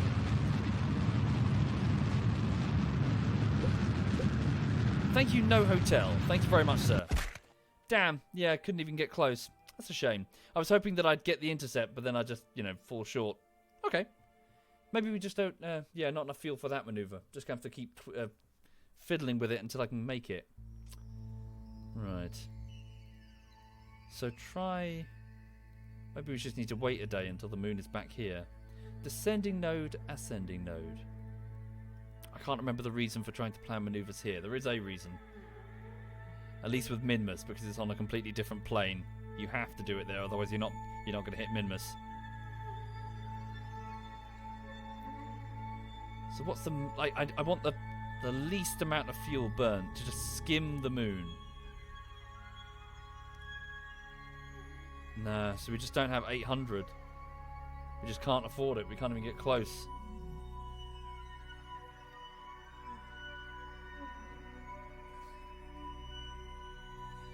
So what can I afford? Sorry.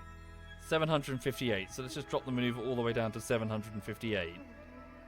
So is there no point at all? Yeah, I guess I just can't afford it. It's close.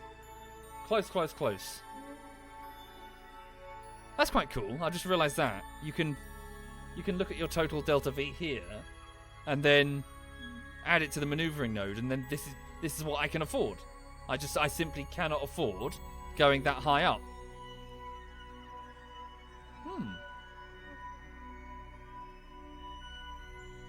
Okay. So we'll just go back to re-entry. So for now then, what I'll try to do is I'll try to aim somewhere I haven't been before for the science points. So, let's try the same thing again. Cancel the moon as the target. Unset target. Okay. And then this maneuver node. Do I need to remake it? Okay. So what happens if I change the plane? Whoa. Okay. No. Whoa. Okay. No, no, no, no, no, no, no. So what can I afford?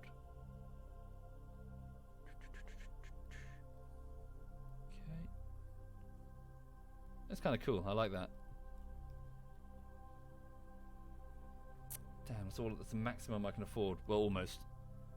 So is there a different... Oh, there's a desert. Ah, okay. Desert. Let's aim for that. Yes? Question mark? Almost. Hopefully? Maybe? How far? What's the periapsis? It's well within the atmosphere. Hopefully we'll land in the desert. Let's try that. So let's see if we can go to the desert biome. Right, so this will cost me 706 Delta V. So let's spin the ship towards the blue. Cool. And then we'll need to start much sooner than the node because it's a Terrier engine. Is that still true? Or has something changed? Yep, we couldn't hit the moon, but we could land in Texas or whatever. Explore strange new life. Alright. 50-50? Alright.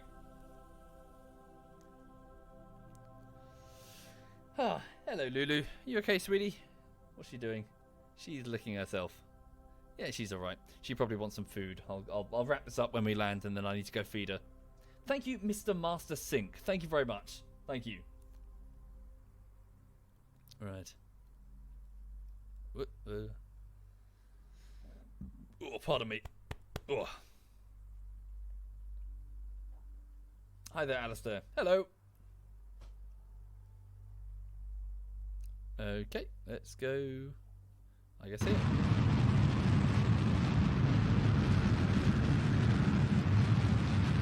So I'm just trying to alter the plane of the craft. So instead of just travelling along the equator, I'm trying to alter it so that I land in a nearby desert. Well, nearby. Thank you, A. Briggs. Thank you very much, sir.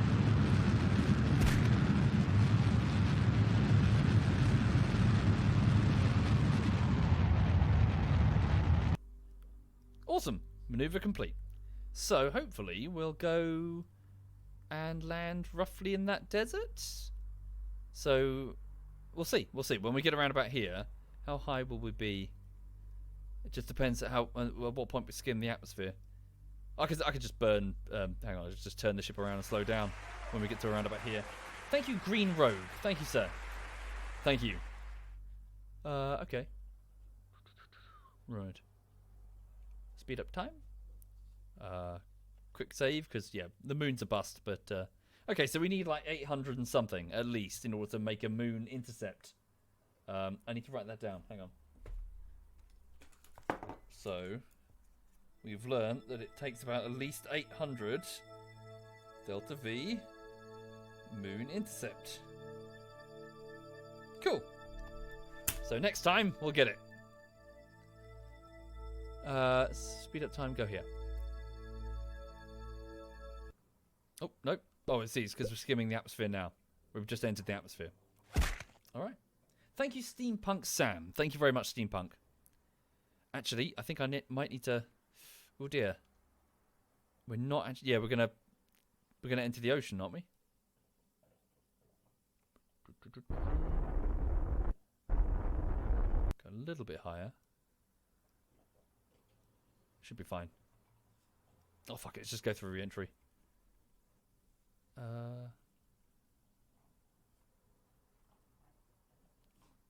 Right. Well, there's like fucking dregs left anyway. Should be fine.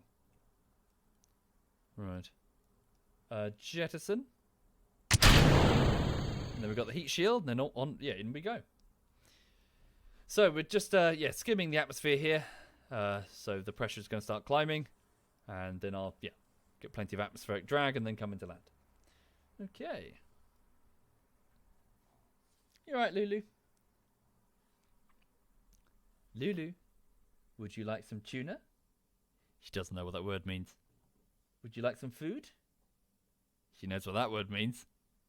Would you like some food? Do you want some food? Huh? Do you want some food? Look at that fat ass. Hello, yeah, hello, gorgeous. You know what that word means. Yes, you do. Yes, come here. Huh? Yeah. Should we get you some food? Yeah? Do you want some food? Huh? Get you some tuna fish? Yes. You want some food? Yes, you do. Yes. Huh? What? What? Yeah. Hang on a minute.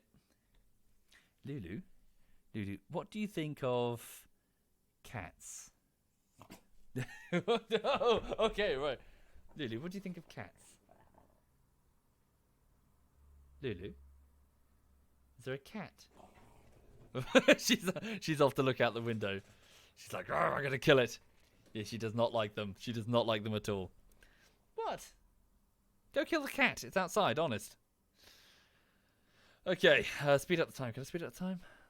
Oh no, we can't speed up too much because physics.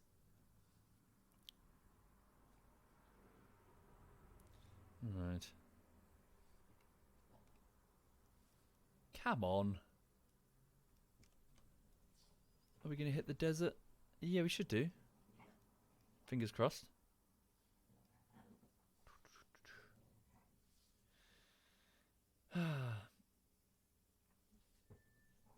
What are you doing? She's still cleaning herself. Oh, there we go. Okay, so the heat shield is starting to heat up. So when you go much further into the solar system, one of the interesting ways in which you can you can arrive at a destination with an atmosphere is to perform an aero brake maneuver. So effectively, you can skim across the surface of an atmosphere to slow yourself down, which is a huge advantage. So something like Mars, for example, you don't have to turn around and burn a huge amount of fuel to slow down. You can just skim its atmosphere, and the pressure, the friction of you doing so long as you have a sufficient ablative shield, you can easily slow down your ascent. There's oil in the desert. Yeah. Oh yes, and also at least a few years ago, you could go to, say, a place like Minmus, which is a moon with an extremely low gravitational pull and no atmosphere, and set up mining operations. That was fun. But I never really got very far with it because it was actually a bit of a pain in the arse. Just trying to dock was really difficult. Indeed you can. Yes, you can, poor score. And I frequently would do that. So slingshot maneuvers. So I would fling myself behind the moon on leaving the Kerbal system to give myself a little bit of extra oomph. And conversely, you can do the opposite. If you travel on the other side, so in an clockwise direction around the moon, you slow down. Why do I have two satellites? Well, one is a satellite, a probe over here with monitoring equipment, and the other is Jebediah, who is stuck in his capsule because he's got no parachute, and I need to go rescue him because I suck. Okay. Come on. It's going to take forever. So are we going to land in the desert, or are we just going to splash land in the ocean like an idiot? Indeed. So the trouble is, Laxky, I don't know the whole story, so you're going to have to, don't take my word for it. You might have to look it up yourself. The thing is with Kerbal Space Program 2 is that there's a bit of a I don't think the company that has it now has any real relation with the original creator of Kerbal Space Program. Like, it was, I don't know the full story. Something like, I think Squad, the marketing company that originally had it, sold it on or something. Or like they got rid of the original developers and then bought on another team and then sold it onto them or something. I think Take-Two have it. So yeah, Kerbal Space Program 2 is not actually Kerbal Space Program. As in, it's not... I don't think they have any relation... Sorry, I think the people that have it now did some expansion work or something. The game was sold to Take-Two, yeah. So that's always a bit iffy in my book. It's a kind of like, you know, you just bought something. You haven't really earned it. You just bought it. I don't know. So big sort of oof. Maybe wait and see how it turns out, because it could be total shit. You know, under new management, it could be awful.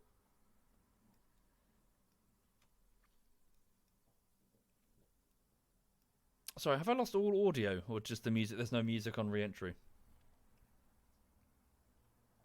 But that's the thing, Blade. Sorry, I say this as a man who spent 10 years in software development. That these are just words. So it could be amazing. They've taken a lot of input from the main Kerbal Space Program content creators. None of that actually translates to practical action in the development team. You know, as in their ability to appropriately create a backlog of content, to work through it, to have processes that are that have decent quality control. In the actual trenches of games development, marketing words mean nothing. So, you know, just wait and see how the product turns out. Wait and see. Don't get hyped for something that is just words. I know it sounds like I'm being really negative, but you know, I see Kerbal Space Program 2, no relation to the original. I'm like, okay. Do you have the same vision? Do you have the same way of thinking? Do you have the same commitment to quality or whatever? And the answer to a lot of those questions may well be no. They may well be, we want to make money from this property. You know, it is Take Two after all. There may be, hey, here's a property that we can milk. It's Take Two, for Christ's sake. It's Take Two. Just use your common sense, okay, people? Wait until it's out and then wait for user reviews.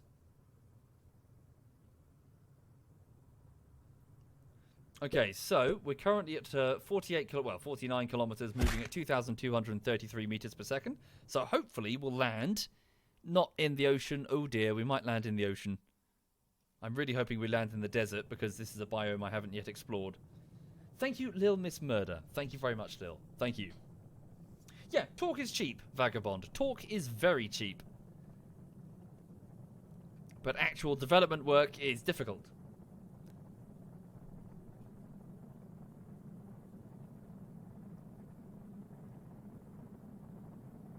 Is it not Take Two, Nexus? Sorry, I'm just going with what was said yesterday. I know that it was sold on to somebody called something Division. I can't remember.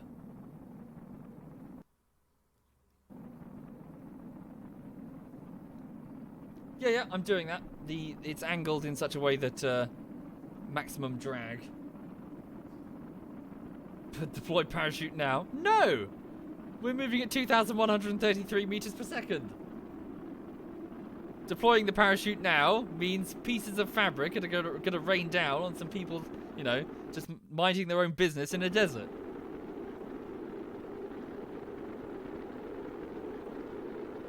That's the point, Destroyer. I don't think that's true. I don't think... I think that's the contentious issue. They're not. I think Project Division were the guys brought on to do expansion stuff. But the original developers... Something happened. They posted... I don't know what it is. They made some blog post or something. About being let go or whatever. Sorry, you're going to have to look this up. I don't truly know. This was a few months ago. Okay. Ooh, no. I think I'm going to hit the ocean. Damn.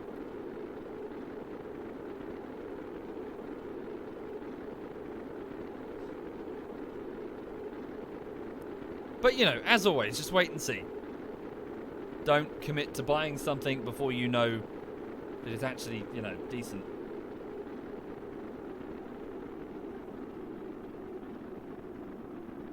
Nah, it's fine, Matthew. We only really need to worry about the heat shield if we're doing multiple spin, you know, multiple re-entry aero braking maneuvers. Bugger. Missed the desert. So a total failure on this mission, folks. So I failed to reach the moon. But at least we know that it takes at least 800 Delta V in order to try and get there. So, lesson for later. Right.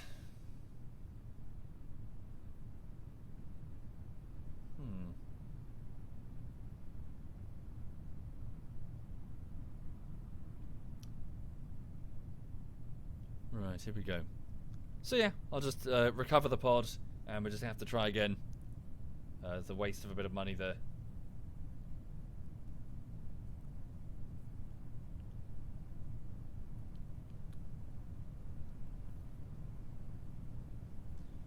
Okay, I've now got the French bulldog sitting at my feet waiting for food. I know, I'll feed you in a minute, honey, okay? We'll get you some nice flakes of tuna.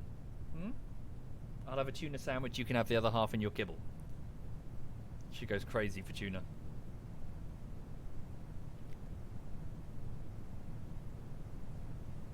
What? Hello, gorgeous. And... shoot deployed. Hello, Lulu. Hello, gorgeous.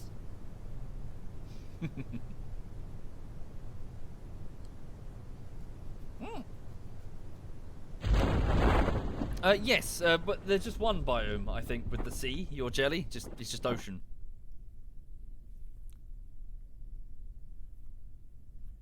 All right.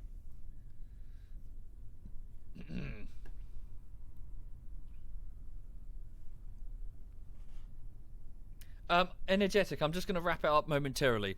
For I need to go make dinner and feed the dog, and also do some cleaning because I was supposed to do it earlier, but I didn't because I was lazy. Or rather, I just couldn't be asked. So, yeah, same thing. Yeah, I need to go and clean everything.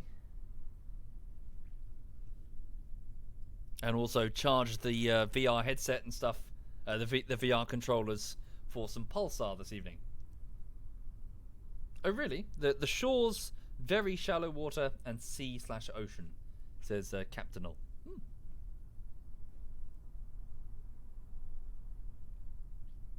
Right. Let's have a look.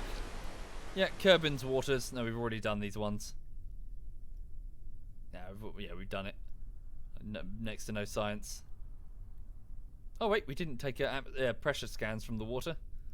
What about crew report? Didn't do that either. Really? What about an EVA report? Hold on for your life. Nope, we did that one. Okay, cool. And then we, recover the vessel. Damn, so a total failure, I'm afraid.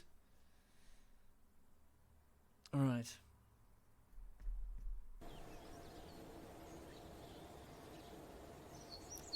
"24 science points, but at the cost of, well, most of that rocket.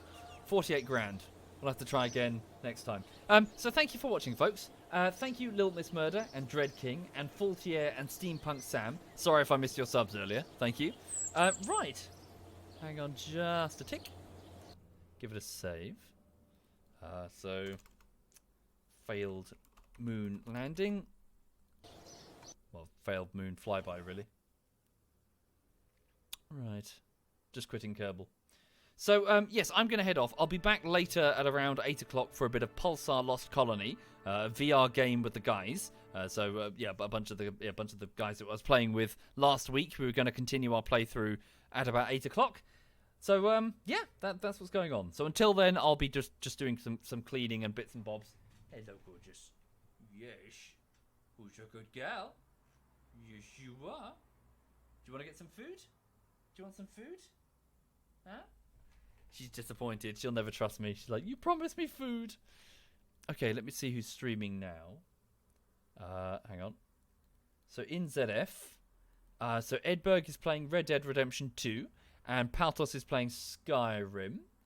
And who else is on, and what are they doing? Okay, I'm going to hand you over to Paltos then. So ZF Paltos is doing a bit of Skyrim. He's running about in a tomb, shooting dead people. Is that a crossbow? Were there crossbows in Skyrim? Oh, there's probably everything now. Right, anyway. I'll hand you over to him, and you can watch him play Skyrim with anime girls or whatever. Take care, have a good one.